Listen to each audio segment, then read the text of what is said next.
Hello, good afternoon. Good afternoon, ma'am. Yes.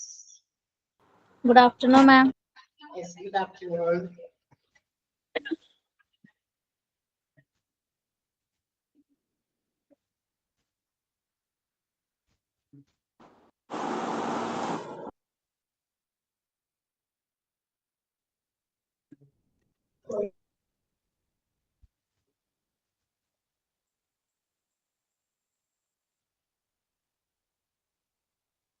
Okay.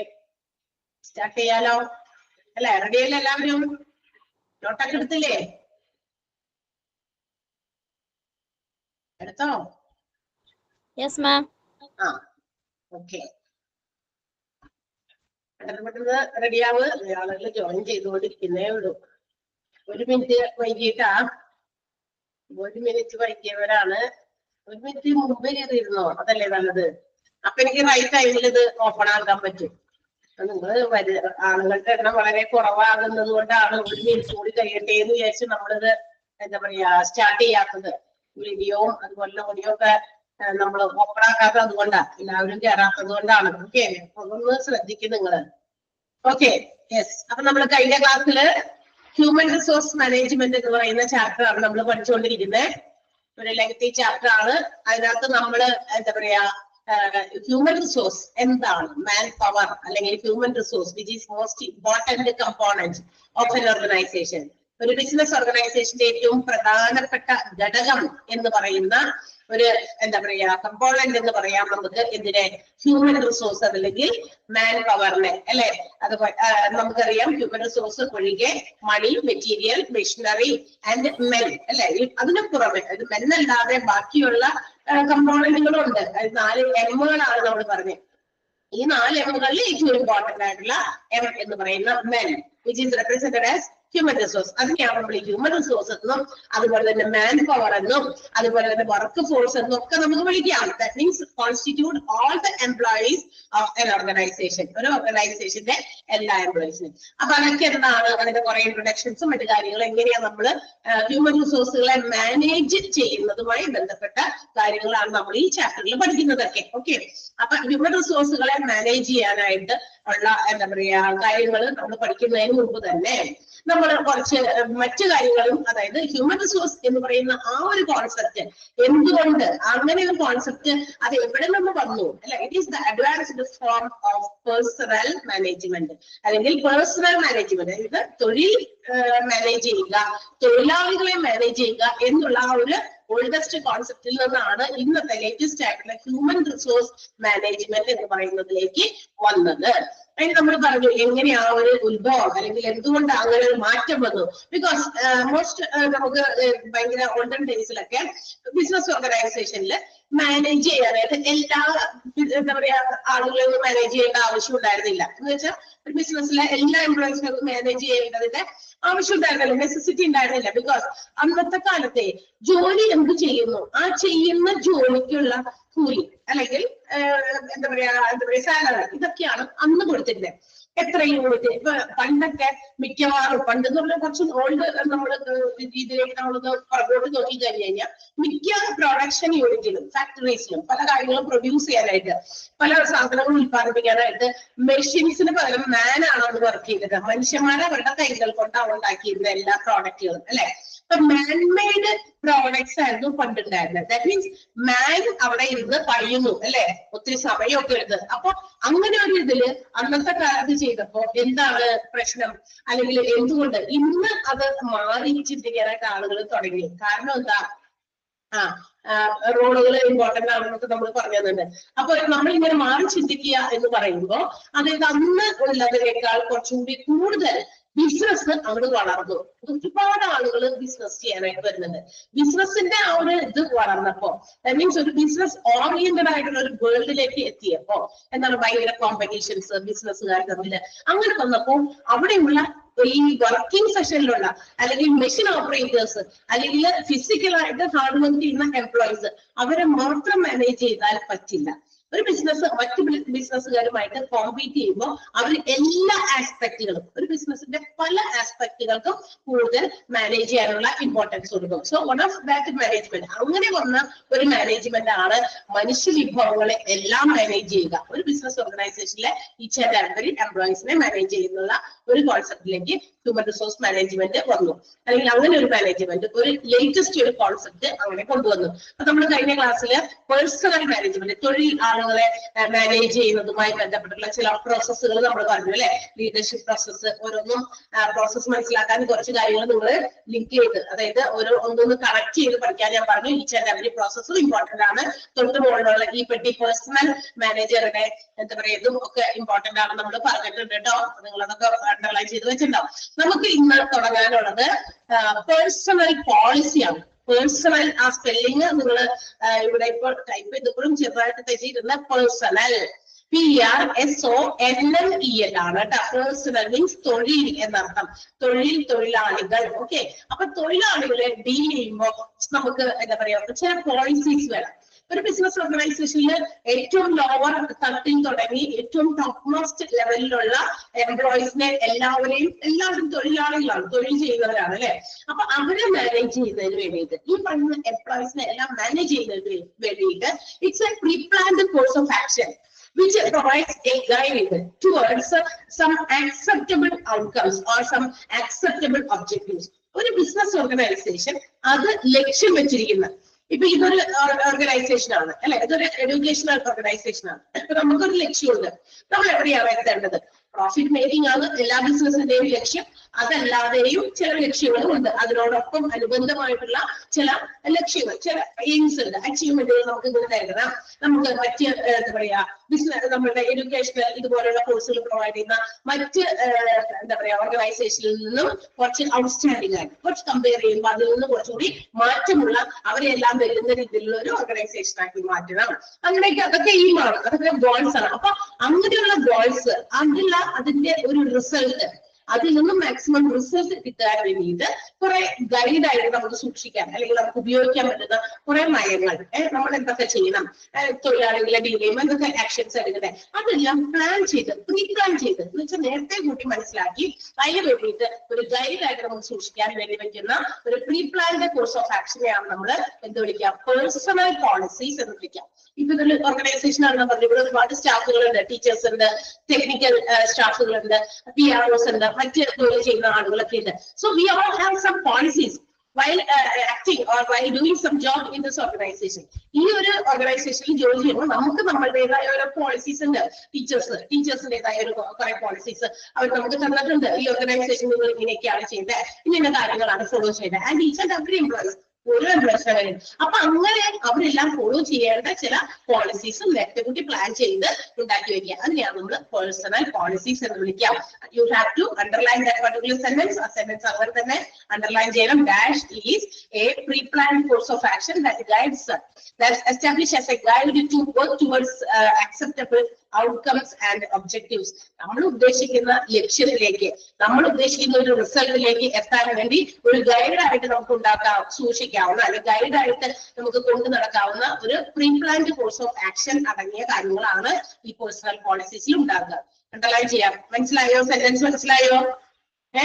കുറച്ച് നമുക്ക് എന്താ പറയാ വേഗം മനസ്സിലായോ ഇല്ല എന്നുള്ള കാര്യം പെട്ടെന്ന് പറയണം. ലാഗ് ആവരുത്. നിങ്ങൾ ഓൾറെഡി ജോയിൻ ചെയ്യുക 1-2-3 മിനിറ്റ് ഒക്കെ എല്ലാവരും വൈകിയാണ് ജോയിൻ ചെയ്യുക. ക്ലിയർ ആയോ? നിങ്ങൾ പറഞ്ഞില്ലെങ്കിൽ ഞാൻ വേഗം അടുത്തയിലേക്ക് പോകും. എസ് എന്നോ നോന്നോ ഒരു തമ്പോ എന്തെങ്കിലുമൊക്കെ ഇടാം. Okay, yes. അപ്പൊ ഈ പേഴ്സണൽ പോളിസീസ്, അപ്പൊ ഇതൊക്കെ എന്താണെന്ന് it's A set of rules. അതായത് ഇതിനകത്ത് കുറെ നിയമങ്ങളാ എങ്ങനെയാണ് ഹ്യൂമൻ റിസോഴ്സുകൾ ഒരു എന്താ പറയാ ഓർഗനൈസേഷനിൽ അവരെ നമ്മൾ എങ്ങനെ ഡീൽ ചെയ്യണം, അങ്ങനെയുള്ള കാര്യങ്ങൾ അതിനകത്ത് ഒരു കൂട്ടം നിയമങ്ങളൊക്കെ കുറെ കാര്യങ്ങള് അവര് നമ്മൾ ഡീൽ ചെയ്യുന്ന സമയത്ത് എന്ത് ചെയ്യുന്നു അത് പറയാം പ്ലീസ്.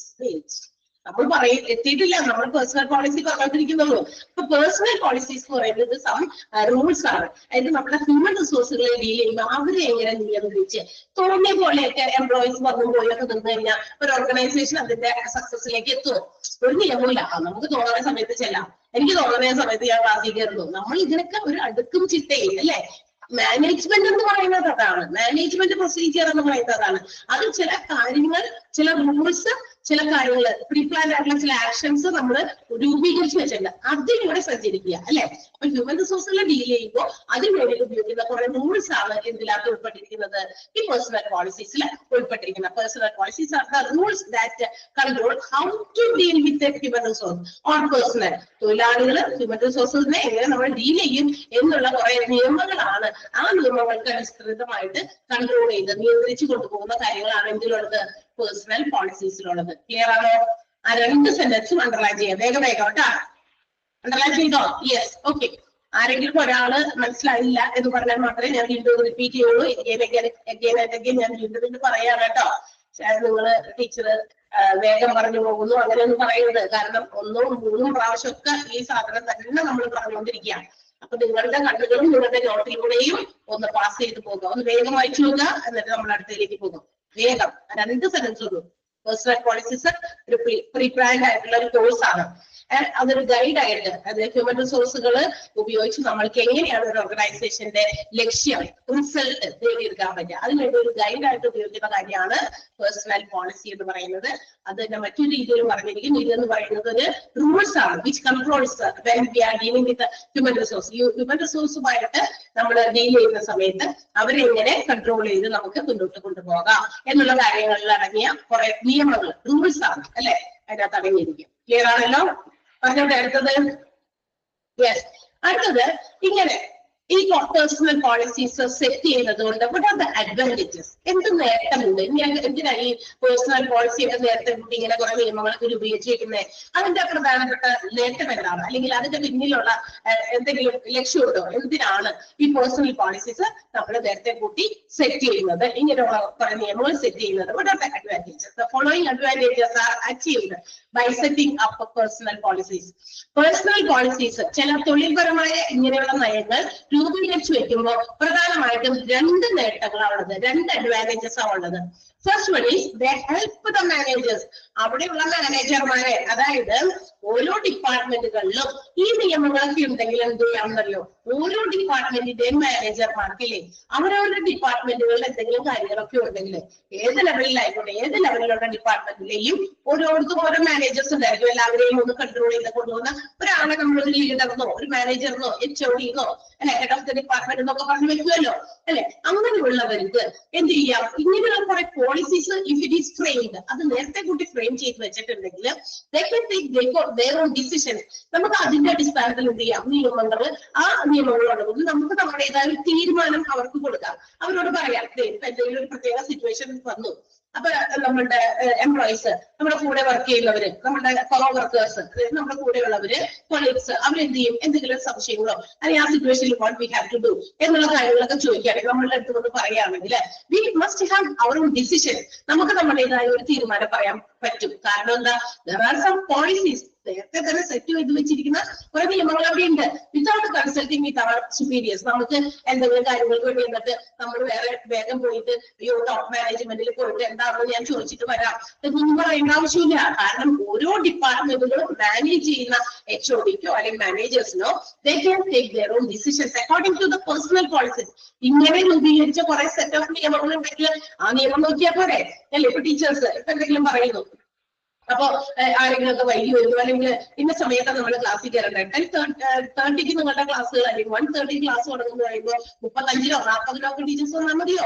ഇല്ല, അത് നമ്മുടെ കണ്ണിൽ കാണുമ്പോൾ ഇങ്ങനെയല്ല. ഇത് ഇപ്പോഴത്തെ നിയമം ഇതാണ്, 1:30-ക്കാണ് ആ കുട്ടികളുടെ ക്ലാസ് ഉള്ളത്. So you have to join the before എന്താ പറയാ 1:30. ദാറ്റ് മീൻസ് 1:22-നോ 27-നോ 25-നോ വരെയൊക്കെങ്കിലും ടീച്ചേഴ്സ് അവിടെ പ്രസന്റ് ആയിരിക്കണം അല്ലെ. അല്ലാതെ 40 വരുന്നു, അവിടെ പിള്ളേർ അവിടെ കയറിയിരിക്കില്ല, 40 ടീച്ചേഴ്സ് ഒന്ന് ക്ലാസ് എടുക്കാൻ തുടങ്ങുന്നു എന്നൊക്കെ പറയാൻ പറ്റില്ല അല്ലെ. അത് ഇവിടുത്തെ നിയമം ഉണ്ടാവണം. അപ്പൊ റൂൾസ് ഉണ്ട്, ആ റൂൾസ് ഫോളോ ചെയ്ത് ഓരോ മാനേജേഴ്സും. അപ്പൊ നമ്മൾ അങ്ങനെ 2 പ്രാവശ്യം കാണുകയാണെങ്കിൽ so I have to say, ഞാൻ എന്ന് പറയുന്ന ഒരു ഹെഡ് ആണെങ്കിൽ ഞാൻ പറയും ടീച്ചേഴ്സിനോട് ഇത് ശരിയല്ല, ഈ സമയത്ത് കുട്ടികൾ വരിക പോകും, അത് നമ്മളെ സംബന്ധിക്കുന്ന കാര്യമല്ല. So because they can watch the video, ഇതിന്റെ വീഡിയോ റെക്കോർഡഡ് ക്ലാസ് അവർ കണ്ടോളും. അവർക്ക് എന്തെങ്കിലും ഡൗട്ട് ഉണ്ടെങ്കിൽ അവരത് കണ്ട് മനസ്സിലാക്കിക്കോളും.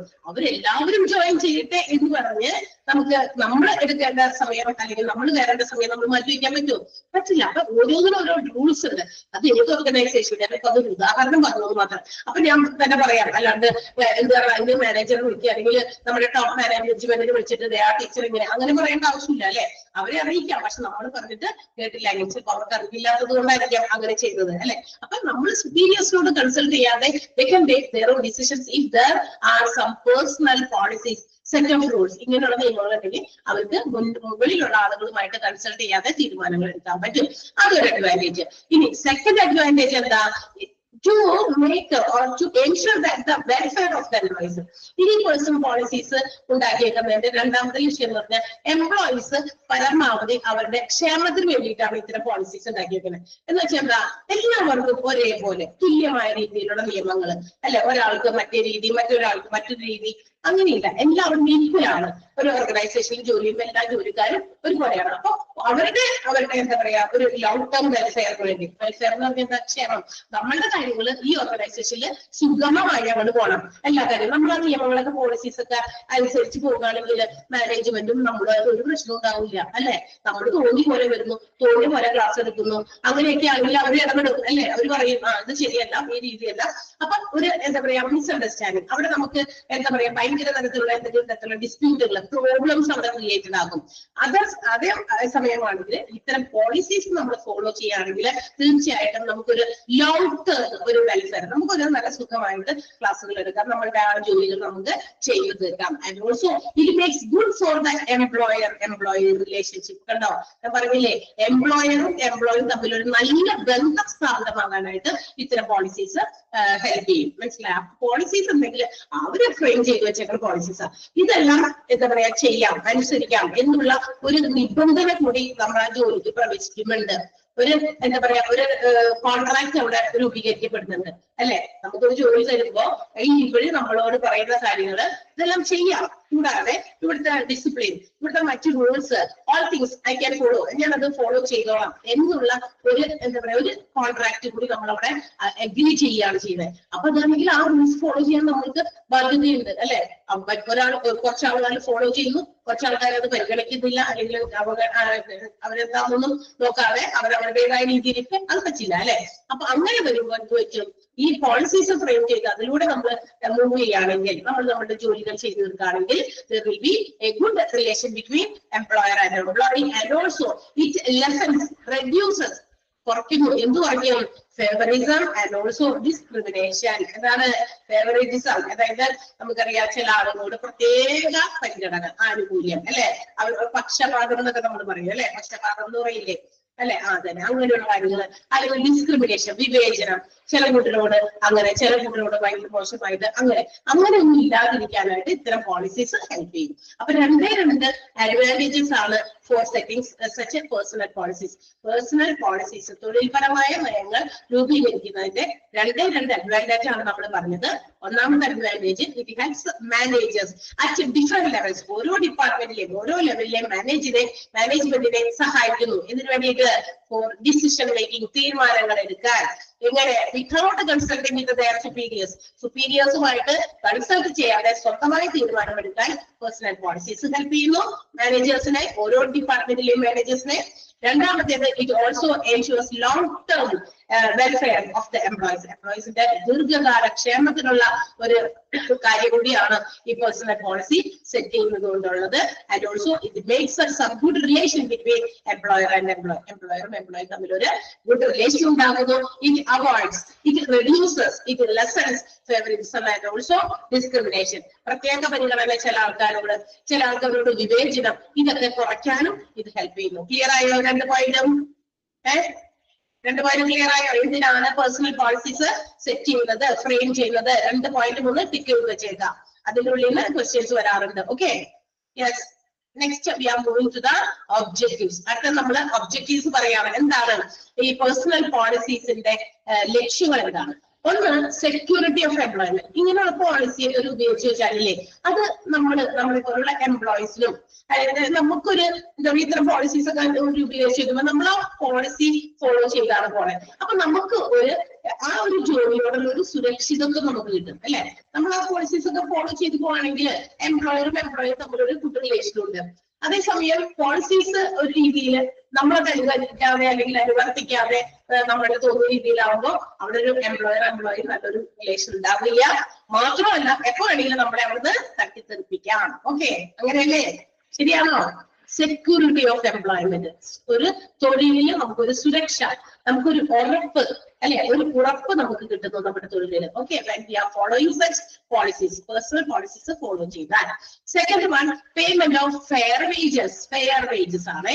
അപ്പോ for wages means fair wages എന്നാണ്. എന്ന് വെച്ചാൽ നമ്മൾ ചെയ്യുന്ന ജോലിക്ക് നമുക്ക് എന്താ പറയാ ഒരു റീസണബിൾ ആയിട്ടുള്ള, എന്താ പറയുക മലയാളത്തില്, ആ ചെയ്യുന്ന ജോലിക്ക് ഉള്ള പ്രതിഫലം, അല്ലെ? ഒരു കൂലി, അതിന് അനുസൃതമായിട്ടുള്ള ഒരു കൂലി, റീസണബിൾ ആയിട്ടുള്ള. നമുക്ക് ഞാൻ ഇത്രയും ജോലി ചെയ്യുന്നത്, so I prefer such type of, അല്ലെങ്കിൽ ഇത്രയും ഒരു എമൗണ്ട്, അല്ലെങ്കിൽ ഇത്രയും ഒരു സാലറി, അല്ലെങ്കിൽ ഇത്രയും ഒരു വേജസ് ആണ് ഞാൻ അതിന് എനിക്ക് എന്താ പറയാ വേണ്ടത് എന്ന്, അല്ലെ? ഒരു ഫെയർ വേജസ് അത് ആര് കൊടുക്കണം? മാനേജ്മെന്റ് കൊടുക്കുമ്പോൾ ആ ചെയ്യുന്ന ജോലിക്ക് അനുസൃതമായിട്ടുള്ള കൂലി കൊടുക്കാനായിട്ട് നോക്കുക. ഓക്കെ, അതും ഇതിന്റെ പേഴ്സണൽ പോളിസീസ് രൂപീകരിക്കുന്നത്. അപ്പൊ എന്താ, ഒരു ഏതെങ്കിലും ഒരു പർട്ടിക്കുലർ ഡിപ്പാർട്ട്മെന്റിൽ ഒരേ ടൈപ്പ് ഓഫ് ജോലി ചെയ്യുന്ന എല്ലാവർക്കും ഒരേ സാലറി അല്ലെങ്കിൽ ഒരേ വേജസ്, അവിടെ ഡിസ്ക്രിമിനേഷൻസ് കാണിക്കുന്നില്ല. വിവേചനം, അത് ആണായതുകൊണ്ട് ആണുങ്ങൾക്ക് കുറച്ച് കൂടുതൽ കൂലി കൊടുക്കുന്നു, പെണ്ണുങ്ങളാവുമ്പോൾ ഇച്ചിരി കുറച്ച് കൊടുത്താൽ മതി. അതൊക്കെ പണ്ടത്തെ കാര്യങ്ങളാണ്, അല്ലെ? പണ്ടൊക്കെ അങ്ങനെയായിരുന്നു, അല്ലെ? നമ്മളുടെ സ്ത്രീ പുരുഷ വിവേചനം ഒക്കെ ഉണ്ടായിരുന്ന കാലഘട്ടമൊക്കെ ഉണ്ടായിരുന്നല്ലോ പണ്ടൊക്കെ. അപ്പൊ പെണ്ണുങ്ങളല്ലേ, അപ്പൊ അത്രേ അവർക്ക് അധികം ചെലവൊന്നുമില്ല, അപ്പൊ അതുകൊണ്ട് അങ്ങനെ കൊടുത്താൽ മതി. അങ്ങനെയല്ല, ഇപ്പൊ ഈക്വൽ ആണ് എല്ലാവരെയും ട്രീറ്റ് ചെയ്യുന്നത്. സോ ഒരു ഡിപ്പാർട്ട്മെന്റ്, ഓരോ ലെവലിലും ഉണ്ട് കേട്ടോ, ലെവലിലെ ഡിഫറൻസ് വരും. കാരണം ഏറ്റവും ടോപ്പിലിരിക്കുന്ന ജോലി ചെയ്യുന്ന ആളും ഏറ്റവും താഴെത്തട്ടിൽ ജോലി ചെയ്യുന്ന ആളുടെയും സാലറി വേജസ് നമ്മൾ ഒത്തിരി വ്യത്യാസമുണ്ട്. അതല്ല ഉദ്ദേശിക്കുന്നത്, ഫെയർ വേജസ് ആണ്. എല്ലാവർക്കും അവർക്ക് അർഹിക്കുന്ന കൂലി കൊടുക്കുക ചെയ്യുന്ന ജോലിക്ക്. പിന്നെന്താ, സൗണ്ട് ഇൻഡസ്ട്രിയൽ റിലേഷൻഷിപ്സ് ആണ്. എന്താണ് സൗണ്ട് ഇൻഡസ്ട്രിയൽ? ഒരു എന്താ പറയാ ഇൻഡസ്ട്രി, അല്ലെങ്കിൽ ഒരു ഓർഗനൈസേഷൻ, അവിടെ ഒരു നല്ല ബന്ധം, എല്ലാവരും തമ്മിൽ പരസ്പരം നല്ലൊരു റിലേഷൻ, അതിന്റെ വഴക്കും വക്കാണൊന്നുമില്ലാതെ, ഡിസ്പ്യൂട്ട്സ് ഒന്നുമില്ലാതെ ഉണ്ടെങ്കിൽ തന്നെ അതെല്ലാം ഹ്യൂമൻ റിസോഴ്സ് മാനേജ്മെന്റുമാര് എന്ത് ചെയ്യണം? അതൊക്കെ പരിഹരിച്ച് സോൾവ് ചെയ്ത് നല്ല രീതിയിൽ അത് ഹാൻഡിൽ ചെയ്ത്, അല്ലെ? അതങ്ങനെയൊക്കെ കൊണ്ടുപോകണം. അപ്പോഴാണ് ഒരു സൗണ്ട് റിലേഷൻ ഉണ്ടാകുക. അല്ലെങ്കിൽ എന്ത്, അതിന്റെ അകത്ത് തന്നെ അടിപിടി. അപ്പൊ പുറത്ത് ആളുകൾ എന്ത് ചെയ്യുന്നു? ആ ഒരു എന്താ വീക്ക് പോയിന്റിൽ കയറി പിടിക്കും. പുറത്തുള്ള ആൾക്കാരെ ബിസിനസിനെ എങ്ങനെയെങ്കിലും തകർക്കാനായിട്ട് ആളുകൾ വരും. മനസ്സിലായോ? അപ്പൊ അത്തരം കാര്യങ്ങൾ ഉള്ളിൽ നിന്ന് പോരാൻ പാടില്ല. ഇൻഡസ്ട്രിയൽ റിലേഷൻഷിപ്സ്, അതായത് ഉള്ളിലുള്ള ഓർഗനൈസേഷന്റെ അകത്തുള്ള എംപ്ലോയീസ് പരസ്പരം നല്ലൊരു ബന്ധത്തിലാണ് ആകണം. അപ്പോഴാണ് ഒരു ഇൻഡസ്ട്രിയുടെ ഡെവലപ്മെന്റ്. എല്ലാവരും ഒറ്റക്കെട്ടായിട്ട് പ്രവർത്തിച്ചാൽ എന്താണ് ഓർഗനൈസേഷന്റെ ഗോൾ അച്ചീവ് ചെയ്യാനായിട്ട് പറ്റുള്ളൂ. അപ്പൊ നമ്മളെല്ലാവരും ഒരു വർക്ക് ഫോഴ്സ് ആണ് to achieve the organisational goal. ഓർഗനൈസേഷന്റെ ലക്ഷ്യം നേടാൻ വേണ്ടിയിട്ട് ആ ഒരു വർക്ക് ഫോഴ്സ് എല്ലാവരും, ഒരു കൂട്ടരെ ഒഴിവാക്കി കഴിഞ്ഞാൽ ചിലപ്പോൾ പറ്റിയെന്ന് തന്നെയാണ്. നമ്മൾ ഉദ്ദേശിച്ച ലക്ഷ്യം നേടാൻ പറ്റില്ല.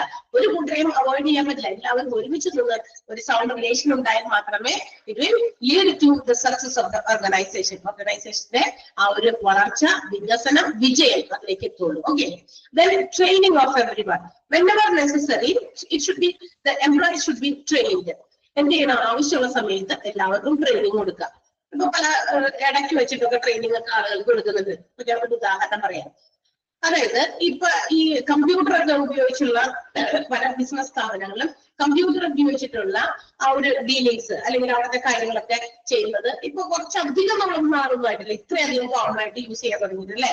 ഈച്ച് ആൻഡ് എവറി ഡിപ്പാർട്ട്മെന്റിലും കമ്പ്യൂട്ടർ ഉപയോഗിച്ചിട്ട് പല കാര്യങ്ങളും ചെയ്യുന്നത്. ഇപ്പൊ നമ്മളൊരു ഹോസ്പിറ്റലിൽ ചെല്ലുന്നു, അവിടുത്തെ ഫാർമസിയില് നമ്മുടെ മരുന്നെടുക്കാനായിട്ട് നമ്മൾ അവിടെ വന്നിട്ട് നിൽക്കുമ്പോൾ നമുക്കറിയാം എല്ലാവരും ആ ഫാർമസിയിൽ തന്നെ എത്രയോ സ്റ്റാഫുകൾ ഇരിക്കുന്നുണ്ടായിരിക്കും. മരുന്നിന്റെ കാര്യങ്ങൾ ഡീറ്റെയിൽസ് ചെക്ക് ചെയ്യാനായിട്ട് ആളുണ്ടാകും, എടുത്തു കൊടുക്കുന്ന ആളുണ്ടാകും, അത് ഡിസ്പെൻസ് ചെയ്യുന്ന അവിടെ നിന്ന് എടുക്കുന്ന, ആ റാക്കിലൊക്കെ വെച്ചിട്ടുണ്ടെങ്കിൽ അവിടെ നിന്ന് എടുക്കുന്ന ആളുകളുണ്ട്. അതിവിടെ വന്നിട്ട് ഒന്നുകൂടി ക്രോസ് ചെക്ക് ചെയ്ത്, അല്ലെ, ശരിയായ മരുന്നുകളാണോ, ശരിയായ പേഷ്യന്റ് ആണോ, ഇതൊക്കെ ചെയ്ത്. അപ്പൊ ഒരുപാട് സ്റ്റാഫുകൾ അവിടെ തന്നെ ഇരിക്കുന്നത്. ആൻഡ് ഓൾസോ അവരുടെ ഫ്രണ്ടിലൊക്കെ ഓരോ സിസ്റ്റംസും ഉണ്ട്. അപ്പൊ ഈ മെഡിസിൻ ഒക്കെ ഒന്ന് നോക്കാനും അതിനകത്തൊക്കെ എന്തെങ്കിലും ഡൗട്ട്സ് ഒക്കെ ഉണ്ടെങ്കിൽ നമുക്ക് ക്ലിയർ ചെയ്യാനും, പേഷ്യന്റിന്റെ പേരും നമ്പറും, അല്ലെ, ഒത്തിരി കാര്യങ്ങൾ അതിനകത്ത് അവർക്ക് നോക്കാൻ, ഇതൊക്കെ ഒന്ന് വെരിഫൈ ചെയ്യാൻ, അല്ലെ, ക്രോസ് ചെക്ക് ചെയ്യാനൊക്കെ അവിടെ ഓരോരുത്തരുണ്ട്. അപ്പൊ ഇപ്പോഴാണ് ഇത്രയും കോമൺ ആയിട്ട് ഇങ്ങനെ കമ്പ്യൂട്ടർ ഉപയോഗിക്കാൻ തുടങ്ങിയത്. കുറച്ച് പ്രീവിയസ് ഇയേഴ്സിലേക്ക് നമ്മൾ പോയാൽ അന്നത്തെ കാലത്ത് കമ്പ്യൂട്ടറിനെ ഇത്രയധികം എല്ലാ ഡിപ്പാർട്ട്മെന്റിലും ഒന്നും ഉപയോഗിച്ചിരുന്നില്ല. അല്ല, ഫിനാൻസ് സെക്ഷനിൽ, അതായത് കാശ് മേടിക്കണോർത്തോ കൊടുക്കണോർത്തോ അങ്ങനെയൊക്കെ അവിടെ ഉണ്ടായിരുന്നുള്ളൂ, അല്ലെ? അപ്പൊ ഇന്ന് എല്ലായിടത്തും ഇപ്പൊ എന്ത് ചെയ്യേണ്ടി വന്നു? അവിടെയുള്ള എംപ്ലോയീസിനെ നമുക്കറിയാം, അവർക്ക് അതൊന്നും ചിലപ്പോൾ ഹാൻഡിൽ ചെയ്യാനായിട്ട് ചിലപ്പോൾ അങ്ങനെയൊന്നും വരില്ല. ബിക്കോസ് എന്ന് പറഞ്ഞ് നിങ്ങൾക്കൊന്നും കമ്പ്യൂട്ടർ നോക്കാൻ അറിയില്ല, നീ ചെയ്യാൻ അറിയില്ല എന്ന് പറഞ്ഞിട്ട് അപ്പൊ തന്നെ എല്ലാത്തിനും തിരിച്ചിട്ടിട്ട് പുതിയ ആൾക്കാർ എടുക്കുകയാണ് ചെയ്യുന്നത്. അല്ല, they should give some proper training. അതിന് വേണ്ടിയിട്ട് അതൊക്കെ ഡീൽ ചെയ്യാൻ അവരൊന്ന് ട്രെയിൻ ചെയ്യുക അല്ലെ. സപ്ലൈ സൂപ്പർ മാർക്കറ്റിലെ അല്ലെങ്കിൽ അങ്ങനെയുള്ള സ്ഥലത്ത് പോയി നോക്കിയേ, അവിടെയും അതെ എല്ലായിടത്തും കമ്പ്യൂട്ടറാണ്. പണ്ട് ഇങ്ങനെയാണ്, കമ്പ്യൂട്ടറിലാണ് നമ്മുടെ സാധനങ്ങളൊക്കെ വാങ്ങിക്കുമ്പോൾ അതിന്റെ കോഡ് വന്നിട്ട് അവരത് റീഡ് ചെയ്ത് മറ്റേ സാധനം വെച്ച് റീഡ് ചെയ്തിട്ട് എന്ത് ചെയ്യുന്നു, അവിടെ അതിന്റെ എമൗണ്ട് വരും. അപ്പൊ എത്ര ക്വാണ്ടിറ്റി നമ്മൾ വാങ്ങിച്ചേക്കണം അവരത് ക്ലിക്ക് ചെയ്യുമ്പോൾ ആ എമൗണ്ട് ഇങ്ങനെ ആഡ് ചെയ്ത് ഒരു ബിൽ എമൗണ്ട് നമ്മളോട് പറയും. പക്ഷെ ഇത് പണ്ട് അങ്ങനെയായിരുന്നില്ല. അവരെന്ത് ചെയ്യും, വാങ്ങിക്കുന്ന സാധനങ്ങൾ എടുത്തിട്ട് കാൽക്കുലേറ്ററിൽ കുത്തി കൂട്ടിയിട്ട് നമുക്ക് എമൗണ്ട് പറയാം അല്ലെ. ഇത് അങ്ങനെയല്ല. അതൊക്കെ കുറച്ചുകൂടി ഈസി ആക്കാൻ വേണ്ടിയിട്ട് അല്ലെ, അത്യാവശ്യം സമയം എടുക്കും. അപ്പൊ ഈസി ആക്കാൻ വേണ്ടിയിട്ടും പെട്ടെന്ന് നമുക്ക് കാര്യങ്ങള് ഇൻഫർമേഷൻസ് ആളുകളുടെ കസ്റ്റമറിലേക്ക് കൊടുക്കാൻ വേണ്ടിയിട്ടാണ് ഇങ്ങനെ ചെയ്യുന്നത്. അപ്പൊ അവർക്ക് അതിനെ കുറിച്ച് ഞാനുമില്ല അറിവില്ല ഇതെങ്ങനെയാന്ന് വെച്ചാൽ അപ്പൊ വരുന്ന കുട്ടികളെ എംപ്ലോയീസിനെ പുതിയതായിട്ട് വരുന്ന ജോലിക്കാരെയാണെങ്കിലും നിലവിലുള്ള ജോലിക്കാരെയാണെങ്കിലും they should give some training. അതങ്ങനെ ചെയ്യണേന്ന് ഹാൻഡിൽ ചെയ്യുന്നതിന് ട്രെയിനിങ് കൊടുക്കേണ്ടി വരും അല്ലെ. അപ്പൊ അങ്ങനെ ട്രെയിനിങ് അതെല്ലാവർക്കും കൊടുക്കണം. അതും നമ്മളുടെ ഇതിന്റെ ഒരു ഒബ്ജക്റ്റീവ് ലക്ഷ്യമാണ് നമ്മുടെ പേഴ്സണൽ മാനേജ്മെന്റിന്റെ. Optimum use of human resource, പരമാവധി ആളുകളെ ഉപയോഗിക്കുക. പരമാവധി ആളുകൾ ഉപയോഗിക്കുന്ന ആളുകളുടെ കൂട്ടാന്നല്ല, ഉള്ള ആളുകളുടെ പരമാവധി ഉപയോഗം. ഹ്യൂമൻ റിസോഴ്സുകൾ ഒരു ഓർഗനൈസേഷനിൽ എത്ര എംപ്ലോയീസ് ഉണ്ടോ അവരിൽ നിന്ന് പരമാവധി കിട്ടേണ്ട കാര്യങ്ങൾ എടുക്കുക. എന്ന് വെച്ചാൽ എങ്ങനെയാ, അവരുടെ ജോലി, അവർക്ക് കഴിവുണ്ട്, ആ കഴിവുകളെ മാക്സിമം പുറത്തേക്ക് കൊണ്ടിരിക്കുക. മനസ്സിലായോ? അത് അവരെ ചെയ്യിപ്പിച്ച് അവരുടെ കഴിവുകളും മറ്റു കാര്യങ്ങളൊക്കെ നമ്മള് ഇൻഫർമേഷൻസ് ഒക്കെ കളക്ട് ചെയ്ത് അവരെ കൊണ്ട് നമ്മളെ എന്തെങ്കിലും മറ്റു മേഖലകളിൽ, ഇപ്പൊ ടീച്ചർ ഇവിടെ പഠിപ്പിക്കുന്നു, ഈ ടീച്ചർക്ക് ടീച്ചിങ് എന്ന് പറയുന്ന ആ ഒരു കഴിവ് മാത്രമാണ് ഉള്ളത് അല്ല, മറ്റേതെങ്കിലും വിഭാഗത്തിലെ ടീച്ചറുകളെ ഹാൻഡിൽ ചെയ്യാൻ പറ്റുമോ? അപ്പൊ നമ്മളോട് ചോദിക്കുമ്പോ നമ്മളത് മിസ്യൂസ് ചെയ്യും. എനിക്ക് ഇന്ന കാര്യം ചെയ്യാൻ അറിയാം അല്ലെ, ഇതും എനിക്ക് അറിയാവുന്ന കാര്യമാണ്. സോ അങ്ങനെ എന്തെങ്കിലും ഉണ്ടെങ്കിൽ അതൊക്കെ നമ്മുടെ ഓർഗനൈസേഷൻ ഉപയോഗപ്പെടുത്താൻ പറ്റുന്ന കഴിവുകളാണെങ്കിൽ ടു മേക്ക് യൂസ്, അതൊക്കെ ഉപയോഗിക്കണം. അതിനെയാണ് optimum use of human resource എന്ന് വിളിക്കുക.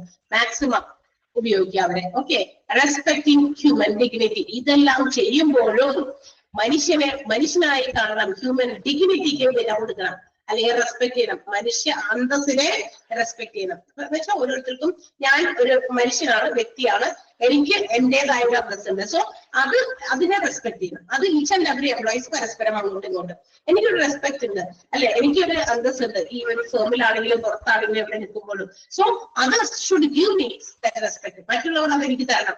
ആൻഡ് ഐ ഓൾസോ, ഞാനും അതുപോലെ തന്നെ തിരിച്ചും എന്റെ ഹ്യൂമൻ കോവർക്കേഴ്സിനോട് അല്ലെങ്കിൽ കൊളീഗ്സിനോട് I should also show respect. ഞാൻ അങ്ങോട്ടും കൊടുക്കണം. പരസ്പരം എല്ലാവരും അവരവരുടെ ഹ്യൂമൻ ഡിഗ്നിറ്റിക്ക് പ്രാധാന്യമുണ്ട്, അന്തസ്സുണ്ട് എന്നുള്ള കാര്യം മറക്കാതെ ഈച്ച് ആൻഡ് എവരി വൺ അങ്ങോട്ടും ഇങ്ങോട്ടും റെസ്പെക്ട് ചെയ്യണം. ഓക്കെ, അപ്പൊ so these are the objectives of personnel management. Personal policies അല്ലെങ്കിൽ പേഴ്സണൽ മാനേജ്മെന്റിന്റെ ഒക്കെ പ്രധാനപ്പെട്ട ലക്ഷ്യങ്ങളാണ് പറഞ്ഞ, ഒബ്ജക്റ്റീവ്സ് ആണ്. ക്ലിയർ ആയോ? Security of employment, payment of fair wages, sound relationship, training to everyone, optimum use of human resource, and also respecting human dignity. അത്രയും പോയിന്റുകൾ clear ആണല്ലോ. ഓക്കെ, ആൻഡ് ഒന്ന് ടിക്കിട്ടേക്ക് പേഴ്സണൽ പോളിസീസ് ഒബ്ജക്റ്റീവ്സ് ആയിട്ട് വരുന്നത് ഏതൊക്കെയാണ് താഴെ പറയുന്നത് എന്നൊക്കെ പറഞ്ഞിട്ടൊക്കെ ചോദ്യങ്ങൾ വരാൻ സാധ്യതയുണ്ട്. 6 നമ്മൾ പറഞ്ഞ് 6 ടിക്ക് ചെയ്തേക്കാം. ഓക്കെ, ഇനി പേഴ്സണൽ പോളിസീസിന്റെ എന്താണ് പ്രിൻസിപ്പിൾസ് ആണ്. പേഴ്സണൽ പോളിസീസിന്റെ പ്രിൻസിപ്പിൾസ് ആണ് നമ്മൾ ഇനി പറയാൻ പോകുന്നത്. ഓക്കെ, എന്താണ് പ്രിൻസിപ്പിൾസ് എന്ന് പറയുന്ന തത്വങ്ങൾ? എന്തൊക്കെ തത്വങ്ങളിൽ അധിഷ്ഠിതമാണ് നമ്മളുടെ പേഴ്സണൽ പോളിസി? അതിനകത്ത് പറഞ്ഞിരിക്കുന്ന തത്വങ്ങളിൽ പ്രധാനമായിട്ടും കുറച്ച് കാര്യങ്ങൾ പറയുന്നുണ്ട്. അതായത് train everyone for the job to be done. അതായത് എന്ത് ജോലി ചെയ്യേണ്ടതാണോ അവർക്ക് അതിന് വേണ്ടിയിട്ട് ട്രെയിനിങ് കൊടുക്കുക. നമുക്കറിയാലോ, ഏത് ഓർഗനൈസേഷനിൽ നമ്മൾ ജോലിക്ക് ചെല്ലുമ്പോഴും നമുക്ക് ക്വാളിഫിക്കേഷൻ ഉണ്ട്. ഇപ്പൊ ഉദാഹരണം നമ്മുടെ കയ്യിൽ ഒരുപാട് സർട്ടിഫിക്കറ്റുകൾ എടുക്കുക. ടീച്ചറായിട്ടാണ് ജോലി ചെയ്യണമെങ്കിൽ ആ ടീച്ചർ ആകാനുള്ള സർട്ടിഫിക്കറ്റ് എന്റെ കയ്യിലുണ്ട്. BEd വരുമ്പോഴോ അങ്ങനെയൊക്കെ അതിന്റെ കൂടെ വാല്യൂ വരുന്ന കുറെ സാധനമൊക്കെ ഉണ്ടല്ലോ, സെറ്റും തെറ്റും ഒക്കെ. അപ്പൊ ഇങ്ങനെയുള്ള സാധനമൊക്കെ ഉണ്ട്. വെദർ ക്വാളിഫൈഡ്, ഇത് ക്വാളിഫിക്കേഷൻ ഒക്കെ ഉണ്ടെങ്കിലും ഇപ്പൊ നമ്മള് ഇവിടെ ഒരു അല്ലെങ്കിൽ ഈ ഒരു പ്ലാറ്റ്ഫോമിൽ ഇരുന്നുകൊണ്ട് ഇങ്ങനെ ഒരു രീതിയിലുള്ള ടീച്ചിങ് ആണ് നടത്തുന്നത്. ചിലപ്പോ ടീച്ചർ എന്ന് പറയുമ്പോൾ നമ്മൾ വിചാരിക്കും നമ്മളും ആണെങ്കിലും ആദ്യമായിട്ട് കേട്ടിട്ട് വരുമ്പോ ഇവിടെ ഒരു ടീച്ചറിന്റെ ആണോ എന്നൊക്കെ കാണിക്കാൻ പറ്റുള്ളൂ. ആഡ് കൊടുക്കുമ്പോൾ അഡ്വർടൈസ് ചെയ്യുമ്പോൾ ടീച്ചറിന്റെ വേക്കൻസി ഉണ്ട്, ഇന്ന കോഴ്സ് പഠിക്കുന്ന ടീച്ചറിന്റെ വേക്കൻസി ഉണ്ട്. അപ്പൊ അങ്ങനെ ടാലന്റഡ് ആയിട്ടുള്ള കാൻഡിഡേറ്റ്സ് ക്യാൻ അപ്ലൈ എന്നൊക്കെ പറഞ്ഞിട്ട് അഡ്വർടൈസ്മെന്റ് ഒക്കെ വരും. അപ്പൊ നമ്മളതൊക്കെ കാണും, വായിക്കും. നമ്മളതൊക്കെ വായിച്ചിട്ട് വേഗം തന്നെ ഇങ്ങനെ എടുത്ത് നമ്മള് എന്താ പറയാ റെസ്യൂമേ സെൻഡ് ചെയ്യും അല്ലെ. അതുപോലെ തന്നെ ആപ്ലിക്കേഷനുമായിട്ട് ഒക്കെ വായിച്ചിട്ട് നമ്മൾ സെൻഡ് ചെയ്യും. ചിലപ്പോൾ ഹാൻഡ് കൊടുക്കാൻ പറ്റുകയാണെങ്കിൽ കൊണ്ടുകൊടുക്കും. അപ്പൊ നമ്മൾ അതൊക്കെ കഴിഞ്ഞു. അതിൽ നിന്ന് അവർ എന്ത് ചെയ്യുന്നു, ടാലന്റഡ് ആയിട്ടുള്ള അല്ലെങ്കിൽ കഴിവുള്ള സ്കിൽഡ് ആയിട്ടുള്ള എംപ്ലോയീസിനെ ജോബ് ആസ്പിറൻസിൽ നിന്ന് തെരഞ്ഞെടുക്കും അല്ലെ. ആപ്ലിക്കന്റിൽ നിന്ന് കുറച്ച് ആളുകളെ തെരഞ്ഞെടുക്കും, അല്ലെങ്കിൽ അവർക്ക് വേണ്ട എത്ര എണ്ണമാണോ അതിൽ നിന്ന് സെലക്ഷൻ നടത്തും. അതൊക്കെ സെലക്ഷൻ ചെയ്ത് കഴിയുമ്പോ വന്നിരുന്നത് അപ്പോഴാണ് കുട്ടികളൊന്നും കാണുന്നില്ല പഠിപ്പിക്കാനായിട്ട് അല്ലെ. ഓൺലൈൻ ക്ലാസ്സുകളാണ് നടക്കുന്നത്. അപ്പൊ എന്ത് ചെയ്യണം, അവർക്ക് അതിന് വേണ്ടിയിട്ടുള്ള ട്രെയിനിങ്. എങ്ങനെയാണ് നമ്മുടെ ക്ലാസ്സുകൾ, ഇന്നില്ല കാര്യമാണ് നിങ്ങൾ പഠിപ്പിക്കണ്ടേ അല്ലെ. അങ്ങനെയുള്ള കുറച്ച് കാര്യങ്ങൾ, കുറെ instructions and also some training. 1-2-3 ദിവസത്തേക്ക് ട്രെയിനിങ് കൂടി പ്രൊവൈഡ് ചെയ്തിട്ടാണ് ടീച്ചേഴ്സിനെ നമ്മളിവിടെ അപ്പോയിന്റ് ചെയ്യുന്നത്. ഓക്കെ, അത് ഞാൻ ഈ ഒരു ഇൻസ്റ്റിറ്റ്യൂഷനെ ബേസ് ചെയ്ത ഒരു എക്സാമ്പിൾ പറഞ്ഞു മാത്രം. അതുപോലെ തന്നെ ഏത് ബിസിനസ് ഓർഗനൈസേഷൻ, ഹോസ്പിറ്റലിലായിക്കോട്ടെ മറ്റ് ബിസിനസ് സംരംഭങ്ങളിലായിക്കോട്ടെ, what job they have to do, അവരെന്ത് ചെയ്യണം, എന്ത് ജോലിയാണ് ചെയ്യട്ടെ, for that purpose they have to be trained. അതിനുവേണ്ടി അവരെ ഒരുക്കണം, അവരൊരു ട്രെയിനിങ് കൊടുക്കണം. ഇപ്പൊ ഹോസ്പിറ്റലിൽ ജോലിക്കായിട്ട് വരുന്ന ഒരു നഴ്സ് അല്ലെ, BSc നഴ്സസ് ഒക്കെ ഇഷ്ടം പോലെയുണ്ട്. ആരോഗ്യ മേഖലയിൽ ജോലി കിട്ടാൻ എളുപ്പമാണ് എന്നുള്ളതുകൊണ്ട് ഒത്തിരി കുട്ടികളൊക്കെ സയൻസ് എടുക്കുകയും BScക്കൊക്കെ ചേർന്ന് നഴ്സിംഗ് ഒക്കെ പഠിക്കുകയൊക്കെ ചെയ്യുന്നുണ്ട്. അപ്പൊ നമുക്കറിയാം, അപ്പൊ അവര് എല്ലാവരും ഇങ്ങനെ നഴ്സ് എന്ന് പറയുന്ന ഒരു ജനറൽ കാറ്റഗറിയിലാണ് ഇങ്ങനെ വരുന്നത്. പക്ഷെ ഏത് ഡിപ്പാർട്ട്മെന്റിലാണോ ഇവർക്ക് ഡ്യൂട്ടി വരുന്നത്, so they have to be trained. ആ ഒരു ഡിപ്പാർട്ട്മെന്റിൽ ചെയ്യേണ്ട കാര്യങ്ങളെ കുറിച്ച് അവർക്ക് പോയി ട്രെയിനിങ് കൊടുക്കും. വേണ്ടേ? നിങ്ങളൊന്നും പറഞ്ഞേ, വേണം വേണ്ടേ? കൊടുക്കണോ? ഓരോന്നിനും അതിൻ്റെതായ ട്രെയിനിങ് കൊടുക്കണ്ടേ? ഉറങ്ങിപ്പോവല്ലേ, ഉറങ്ങിപ്പോയോന്ന് അറിയാനാണ് വിളിക്കണേ. Okay, yes. അപ്പൊ training for every one, for the job to be done. ചെയ്യേണ്ട ജോലിക്ക് അതിന് പ്രോപ്പർ ആയിട്ടുള്ള ട്രെയിനിങ് കൊടുക്കുക. For the right man in the right place. പിന്നെയോ ഇനിയും പേഴ്സണൽ പോളിസിയിൽ മറ്റൊരു പ്രിൻസിപ്പിൾ ആണ് പറയുന്നത്. എന്താണെന്ന് അറിയാമോ? ശരിയായ ആളെ ശരിയായ സ്ഥാനത്ത് ഇടുക. പഠിപ്പിക്കാൻ കഴിവുള്ള ആളാണെങ്കിൽ ക്വാളിഫിക്കേഷൻ നോക്കിയിട്ട്, അതുപോലെ തന്നെ നമുക്കറിയാം ചില ആളുകൾ ക്വാളിഫൈഡ് ആണ്, വെൽ ക്വാളിഫൈഡ് ആണ്, ഒത്തിരി പോസ്റ്റ് ഗ്രാജുവേഷനും മറ്റും ഒക്കെ ചെയ്ത് ഒരുപാട് ക്വാളിഫൈഡ് ആണ്, നല്ല ക്വാളിഫിക്കേഷനുള്ള ടീച്ചറാണ്. ടീച്ചർ എന്ന ഒരു ഇതും കിട്ടിയിട്ടുണ്ട്. പക്ഷെ ചില ആളുകൾക്ക് അത് എന്താ പറയാ പ്രാക്ടിക്കലായിട്ട് വരുമ്പോൾ ചിലപ്പോൾ പേടി കൊണ്ടാണോ അല്ലെങ്കിൽ മറ്റേതെങ്കിലും തരത്തിലുള്ള എന്തെങ്കിലും പ്രശ്നങ്ങൾ കൊണ്ടാണോ, ചിലപ്പോൾ അവർക്ക് അവർ ഉദ്ദേശിച്ച രീതിയിൽ അവർ നല്ല രീതിയിലേക്കാണ് അവർ ഡെവലപ്പ് ആയ ഒരു ടീച്ചറായിട്ട് മാറാനായിട്ട്. അതായത് നമ്മൾ ഉദ്ദേശിക്കുന്ന കാര്യം കമ്മ്യൂണിക്കേറ്റ് ചെയ്ത് നമ്മുടെ മുന്നിലിരിക്കുന്ന സ്റ്റുഡൻസിലേക്ക് കൊടുക്കാനായിട്ട് ചിലപ്പോൾ അവർക്ക് പറ്റിയെന്ന് വരില്ല. ഓക്കെ, എത്ര ശ്രമിച്ചിട്ടും ചിലപ്പോൾ അങ്ങനെ ആവില്ല. ചിലപ്പോൾ അവർക്ക് അതിനേക്കാൾ കഴിവ് വേറെ ഏതെങ്കിലും ഒരു കാര്യത്തിലായിരിക്കും. ഓക്കെ, നമ്മള് അക്കാഡമിക് വൈസ് നമുക്ക് പോയി പഠിച്ചു, വലിയ ക്വാളിഫിക്കേഷൻ ഒക്കെ നേടി, നമുക്ക് സർട്ടിഫിക്കറ്റ് ഒക്കെ അതിലുണ്ട്, പ്രൂഫ് ഉണ്ട്, ടീച്ചറാണ് ടീച്ചറുടെ പ്രൂഫ് ഒക്കെ ഉണ്ട്. പക്ഷെങ്കിലും അത് പ്രാക്ടിക്കലായി കൊണ്ടുവരാൻ എനിക്ക് അറിയാവുന്ന ആളുകളുണ്ട്. അതുകൊണ്ടാണ് ഞാൻ ഇന്ന് പറഞ്ഞത്. ആള് ഇമ്മസി ഉണ്ട്, ഒത്തിരി ഇതൊക്കെ ക്വാളിഫൈഡ് ആണ്. പക്ഷെ ഈ കുട്ടികളെ ഫേസ് ചെയ്യുമ്പോൾ അല്ലെങ്കിൽ അത് എങ്ങനെയാണ് എന്നുള്ള കാര്യത്തില് നല്ല ക്വാളിഫൈഡ് ഉള്ള ആളാണ്, പക്ഷെ അത് പറ്റുന്നില്ല. അപ്പോഴും നമ്മൾ എന്ത് ചെയ്യണം, നമുക്ക് ഇത് ചെയ്യാൻ പറ്റുന്നില്ലെങ്കിൽ നമ്മൾ വെറുതെ ഇതുപോലെ വീട്ടിലിരിക്കേണ്ടി വരും. ഓക്കെ, അപ്പൊ ഏത് ആളെ ഏത് കൃത്യമായ ജോലിക്ക് കൊടുക്കാം എന്നുള്ളത് തീരുമാനിച്ചു കൊടുക്കുക. അപ്പൊ ടീച്ചിങ് ആണ് ആളുടെ ശരിക്കും അയാൾക്ക് പറ്റുന്ന ജോലിയെങ്കിൽ ആ ടീച്ച് ചെയ്ത് കൊടുക്കുക. പക്ഷെ ക്വാളിഫിക്കേഷൻ ടീച്ചറാണ്, പക്ഷെ she cannot do that particular thing. അത് അവര് ശരിയായി ചെയ്യുന്നില്ല എങ്കിൽ മാറ്റി ചിന്തിക്കുക, ആളെ അതിന് പകരം വേറെ എന്തെങ്കിലും കാര്യം കൊടുക്കുക. ചിലപ്പോൾ അവർക്കതിന് പറ്റാത്തത് കൊണ്ടാണ്. ഓക്കെ, അങ്ങനെയാണ്. അതുകൊണ്ടാണ് പറഞ്ഞത് ആ ഒരു പ്രിൻസിപ്പിള്. അപ്പൊ പോളിസി അനുസരിച്ച് പേഴ്സണൽ പോളിസീസിൽ പറയുന്ന മറ്റൊരു പ്രിൻസിപ്പിൾ ആണ് put the right man in the right place. ശരിയായ വ്യക്തിയെ ശരിയായ സ്ഥലത്ത് കൊടുക്കുക. ചില ആൾക്കാർക്ക് ചിലപ്പോൾ കമ്പ്യൂട്ടർ എന്താ പറയാ കൈകാര്യം ചെയ്യാനായിരിക്കും, കമ്പ്യൂട്ടറിൽ ചെയ്യുന്ന കാര്യങ്ങൾ അപ്പൊ ടെക്നിക്കൽ വിഭാഗം കൈകാര്യം ചെയ്യാനായിരിക്കും ചിലപ്പോൾ കൂടുതൽ എന്താ പറയാ പ്രിഫർ ചെയ്യുന്നത്, അല്ലെങ്കിൽ ആൾക്ക് അതിനുള്ള എബിലിറ്റി സ്കില്ലാണ് കൂടുതലുള്ളത്. അപ്പൊ എന്ത് ചെയ്യുക, അത് കൊടുക്കുക. അതല്ലാതെ പരീക്ഷണത്തിന് നിൽക്കരുത്. നമ്മൾ സിനിമയിൽ പറഞ്ഞില്ലേ, നീ ഇത് ചെയ്ത് ശരിയാക്കിയിട്ട് പോയാൽ മതി എന്ന് പറഞ്ഞിട്ട് കുറെ തുണികളൊക്കെ കൊടുക്കണ്ട ഇല്ലേ. അത് വില കൂടിയ തുണിയാണെങ്കിൽ അത് ചെയ്യണ്ട, അത് അറിയാവുന്നവൻ ചെയ്താൽ മതി. കേട്ടിട്ടില്ല അങ്ങനെയൊന്നും ഇല്ലേ? സിനിമ കണ്ടിട്ടുണ്ടോ? സിനിമ കാണാറില്ല നിങ്ങളൊന്നും? അത് തന്നെ. അപ്പൊ അങ്ങനെയൊക്കെ ഉണ്ട്. അങ്ങനെ പഞ്ചാബി ഹൗസ് എന്ന് പറയുന്ന സിനിമയിലാണ് അല്ലെ. രണ്ടുപേർക്കും എനിക്കിതൊന്നും അറിയില്ല. Very good Shanas. അപ്പൊ അതെന്താണ്, അത് നീ ചെയ്ത് ശരിയാക്കിട്ട് പോയാൽ മതി എന്ന് പറഞ്ഞു കൊടുത്ത് അങ്ങനെ സമയമെടുത്ത് ചെയ്യിപ്പിക്കാൻ പറ്റുന്ന ചില ജോലിയുണ്ട്. അത് അങ്ങനെ ചെയ്താൽ മതി. പക്ഷെ നമുക്ക് പെട്ടെന്ന് റിസൾട്ട് കിട്ടണം. ഇതോടെ പരീക്ഷിച്ചുകൊണ്ടൊന്നും ഇരിക്കാൻ സമയമൊന്നുമില്ല. അങ്ങനെയാണെങ്കിൽ അത് ബിസിനസ് ഓർഗനൈസേഷനിൽ അത്തരം കാര്യങ്ങളൊന്നും നടക്കില്ല. അപ്പൊ എന്താണ്, റൈറ്റ് മാനിന് റൈറ്റ് സ്ഥലത്ത് കൊടുക്കുക. ഓക്കെ. ഇപ്പൊ എനിക്ക് ചിലപ്പോ പഠിപ്പിക്കാനാണ് കഴിവ്. എന്നോട് വേറെ ഏതെങ്കിലും ഒരു ജോലി ചെയ്യാൻ നിങ്ങളെ PROs നമ്മളെ കോൺടാക്ട് ചെയ്യുന്നുണ്ട്. അങ്ങനെ കുറെ സംസാരിച്ച് അങ്ങനെ ഇതൊക്കെ. പക്ഷെ ഇപ്പൊ എനിക്ക് അത് പറ്റിയൊന്നുമില്ല. പഠിപ്പിക്കുന്ന സമയത്ത് നമ്മൾ ഇത്രയും നന്നായി സംസാരിക്കുന്നുണ്ട്, അല്ലെങ്കിൽ ഇത്രയും എന്താ പറയാ സൗണ്ട് എടുത്ത് സംസാരിക്കുന്നുണ്ട്. അത് പക്ഷെ അത്തരം കാര്യങ്ങൾ ചിലപ്പോൾ എന്നെ കുടുംബം ചെയ്യാൻ പറ്റുന്നുണ്ടോ ഇല്ല. അതിന് പ്രത്യേക ഒരു കഴിവുണ്ട് അല്ലെ. അപ്പൊ ഓരോ ആളുകൾക്കും ചെയ്യുന്ന ജോലിക്ക് ഒരു പ്രത്യേക കഴിവുണ്ട്. ആ ഒരു സ്കിൽ, ഒരു എബിലിറ്റി അല്ലെ, അങ്ങനെയൊക്കെ കാര്യങ്ങളൊക്കെ നോക്കിയിട്ട് വേണം കൊടുക്കാനായിട്ട്. Supply the right tools and right conditions of work. ഇനിയോ ജോലിക്ക് ശരിയായ ആൾക്കാരെ ശരിയായ സ്ഥലത്തിട്ടു എന്ന് മാത്രം നമ്മൾ ശരിയായോ ഇല്ല. കൊടുക്കുന്ന ജോലിക്ക് അവർക്ക് വേണ്ട ചില ഉപകരണങ്ങളുണ്ട് അവർ ചെയ്യേണ്ട.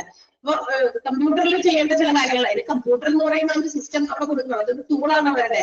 അതിന്റെ എല്ലാ കാര്യങ്ങളും എന്ത് ചെയ്ത് കൊടുക്കണം അല്ലെ. അതുപോലെ വർക്കിംഗ് കണ്ടീഷൻസ്, നമുക്ക് ജോലി ചെയ്യാൻ ഇരുന്ന് ജോലി ചെയ്യാനോ നിന്ന് ജോലി ചെയ്യാനാണെങ്കിൽ അതോ അതിന് വേണ്ടിയുള്ള ചുറ്റുപാടും കൃത്യമാകണം അല്ലെ, ശരിയായ രീതിയിലാക്കണം. മോശമായ അന്തരീക്ഷത്തില് അല്ലെങ്കിൽ എന്താ പറയാ, ഇപ്പൊ സിസ്റ്റം ഒക്കെ ഉണ്ട്, നിങ്ങൾക്ക് തന്നെങ്കിൽ ജോലി ചെയ്യോ എന്ന് പറഞ്ഞു. ചൂടുള്ള സമയം ഒരു ഫാനില്ല, കുറച്ച് വെട്ടമില്ല, വെളിച്ചമില്ല എന്ന് പറഞ്ഞിട്ട് നമ്മളിവിടെ കൊണ്ടുവന്നിടുമ്പോ അതൊരു ശരിയായ വർക്കിംഗ് കണ്ടീഷൻ ആണോ?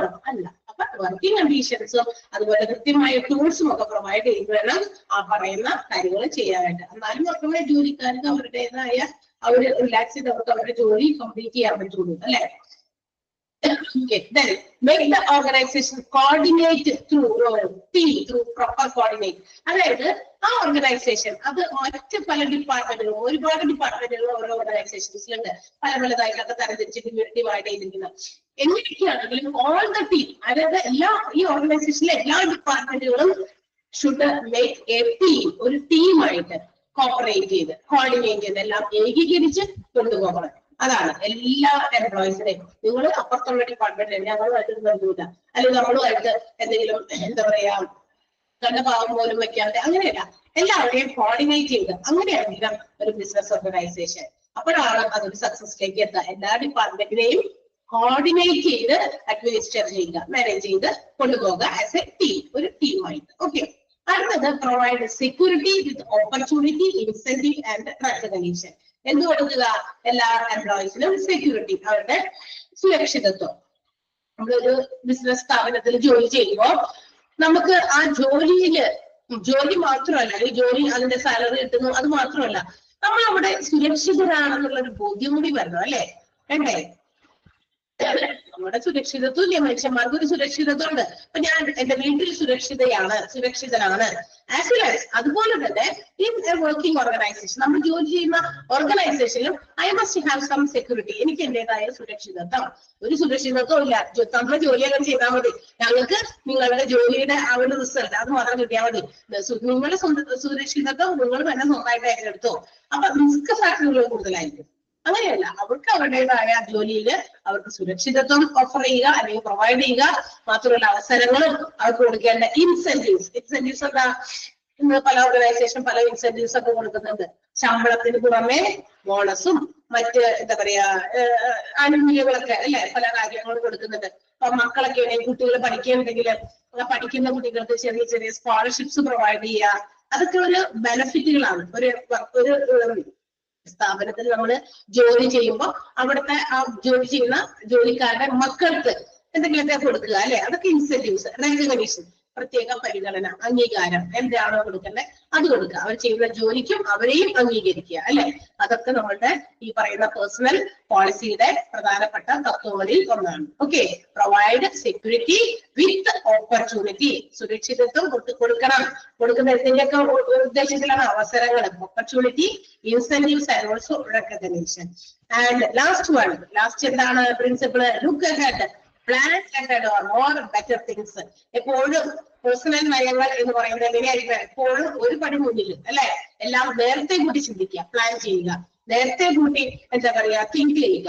അത് നല്ല നല്ല കാര്യങ്ങൾക്ക് വേണ്ടി അതും പോളിസിയിൽ ഉപയോഗിക്കുമ്പോൾ ശ്രദ്ധിക്കേണ്ട കാര്യമാണ്. Better future. ഫ്യൂച്ചർ, അത് പ്രോസ്പെക്ട് ചെയ്യുക, അത് പ്ലാൻ ചെയ്യുക. നല്ല ഒരു നേട്ടത്തിന് വേണ്ടി ഓരോ മുൻകരുതലുകളും അതുപോലെ തന്നെ ചിന്തകളും അതുപോലെ പ്ലാനിങ്ങുകളും ഉണ്ടായിരിക്കണം. ലുക്ക് ആൻഡ് പ്ലാൻ അഹെഡ് എന്നാണ് കേട്ടോ. ചിന്തിക്കുകയും അതുപോലെ പ്ലാൻ ചെയ്യുകയും ചെയ്ത് മുൻകൂട്ടി ആയിരിക്കണം. അല്ലാണ്ട് ഇപ്പൊ ഒരു കാര്യം വരാൻ പോകുന്നു, അതിന് നമ്മള് ഇപ്പോഴാണോ അതിന് പ്ലാൻ ചെയ്തിട്ടല്ല, നേരത്തെ കൂടി നമ്മൾ പ്ലാനിങ്ങോട് കൂടി വേണം ഓരോ കാര്യങ്ങളും നടപ്പിലാക്കാൻ. കുറച്ച് സമയം എടുത്ത് പ്ലാൻ ചെയ്യണം. അപ്പൊ എന്ത് ചെയ്യണം?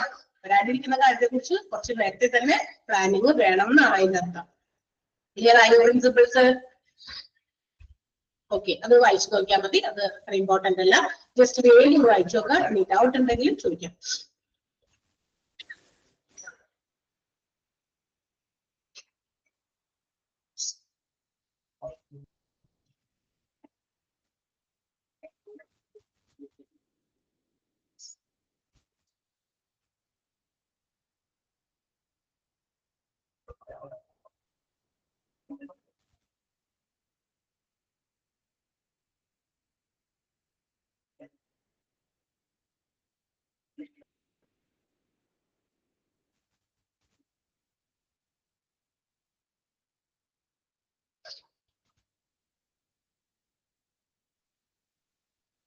ഇനി പറയണേ.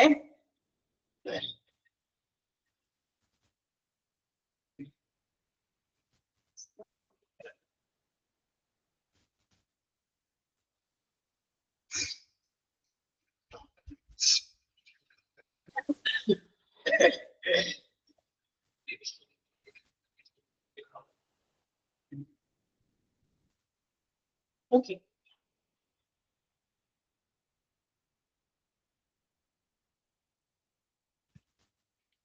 അടുത്തത് essential characteristics of A sound personal policy. അതായത് ഒരു നല്ല ശരിയായ രീതിയിൽ ഹ്യൂമൻ റിസോഴ്സുകളെ അല്ലെങ്കിൽ എംപ്ലോയീസിനെ ഒക്കെ നമ്മൾ മാനേജ് ചെയ്യാൻ അല്ലെങ്കിൽ അവരെ ഡീൽ ചെയ്യാൻ വേണ്ടി നമ്മൾ രൂപീകരിക്കുന്ന ഒന്നാണല്ലോ പേഴ്സണൽ പോളിസി. അതായത് pre planned course of action ആണ്. നടക്കാത്ത ഒന്ന് എന്തിനോ വേണ്ടിയിട്ട് മുൻകൂട്ടി കുറെ കാര്യങ്ങൾ പ്ലാൻ ചെയ്ത് വെച്ചിരിക്കുന്നു. അതിനെയാണ് നമ്മൾ പേഴ്സണൽ പോളിസി എന്ന് വിളിക്കുക. അതായത് ഇന്ന ഹ്യൂമൻ റിസോഴ്സുകളെ ഇന്ന രീതിയിലാണ് നമ്മൾ കൈകാര്യം ചെയ്യുന്നത്. അവിടുത്തെ എംപ്ലോയീസിനെ പുതിയ ആളുകളെ റിക്രൂട്ട് ചെയ്യുന്നത്, അവർക്ക് ട്രെയിനിങ് കൊടുക്കേണ്ടത്, അവർക്ക് വേണ്ട എന്താ പറയാ ഇൻസെന്റീവ്സ് കൊടുക്കുന്നത്, അവരുടെ സാലറി, അവരുടെ റിട്ടയർമെന്റുമായി ബന്ധപ്പെട്ട് എക്സിറ്റ് ചെയ്ത് പോകുന്ന സമയത്തുള്ള കാര്യങ്ങള്, ഒത്തിരി കാര്യങ്ങൾ ഇതിനകത്ത് വരുന്നുണ്ട് കേട്ടോ. അതിന്റെ ഇടയിൽ അതൊക്കെ നമ്മൾ പഠിക്കാൻ പോകുന്നത്. അപ്പൊ ഈ പറയുന്ന എല്ലാത്തിനും കൂടി വേണ്ടിയിട്ട് ഇതൊക്കെ എങ്ങനെയാണ് നമ്മൾ ഡീൽ ചെയ്യുക, അതിന് വേണ്ടിയിട്ടുള്ള ഒരു നേരത്തെ കൂടി തയ്യാറാക്കി വെച്ചിരിക്കുന്ന ഒരു ഗൈഡ്, അതിനെയാണ് നമ്മൾ പേഴ്സണൽ പോളിസി എന്ന് വിളിക്കുക. അങ്ങനെ രൂപീകരിക്കുന്ന ആ പോളിസീസിന് അത്തരം നയങ്ങൾക്ക് ഉണ്ടാകേണ്ട പ്രധാനപ്പെട്ട സവിശേഷതകള്, ക്യാരക്ടറിസ്റ്റിക്സ്, ഒരു നല്ല പേഴ്സണൽ പോളിസിക്ക് ഉണ്ടായിരിക്കേണ്ട, സൗണ്ട് എന്ന് പറഞ്ഞാൽ ഒച്ചയെന്നല്ലാട്ടോ ഉദ്ദേശിക്കുന്നത്, സൗണ്ട് മീൻസ് ഗുഡ് എന്നർത്ഥം. ഒരു നല്ല പേഴ്സണൽ പോളിസിക്ക് ഉണ്ടായിരിക്കേണ്ട പ്രധാനപ്പെട്ട ക്യാരക്ടറിസ്റ്റിക്സ് ആണ് ഇത് നമ്മൾ പറയാൻ പോകുന്നത്. ഓക്കെ, സെന്റൻസ് അങ്ങനെ തന്നെ വായിച്ചു നോക്കിയാൽ മതി. അപ്പോ പേഴ്സണൽ പോളിസി രൂപീകരിക്കുമ്പോൾ ആദ്യമായി ശ്രദ്ധിക്കേണ്ട കാര്യം എന്താണെന്ന് അറിയാമോ? It should be clear. നല്ല വ്യക്തമാക്കിയാണ് എഴുതി പിടിപ്പിക്കേണ്ടത്. ഇങ്ങനെയാണ്, ഇന്ന സാഹചര്യത്തിൽ ഇങ്ങനെയാണ് ചെയ്യേണ്ടത് എന്നുള്ളത് കൃത്യമായിട്ട് എഴുതി പിടിപ്പിക്കണം.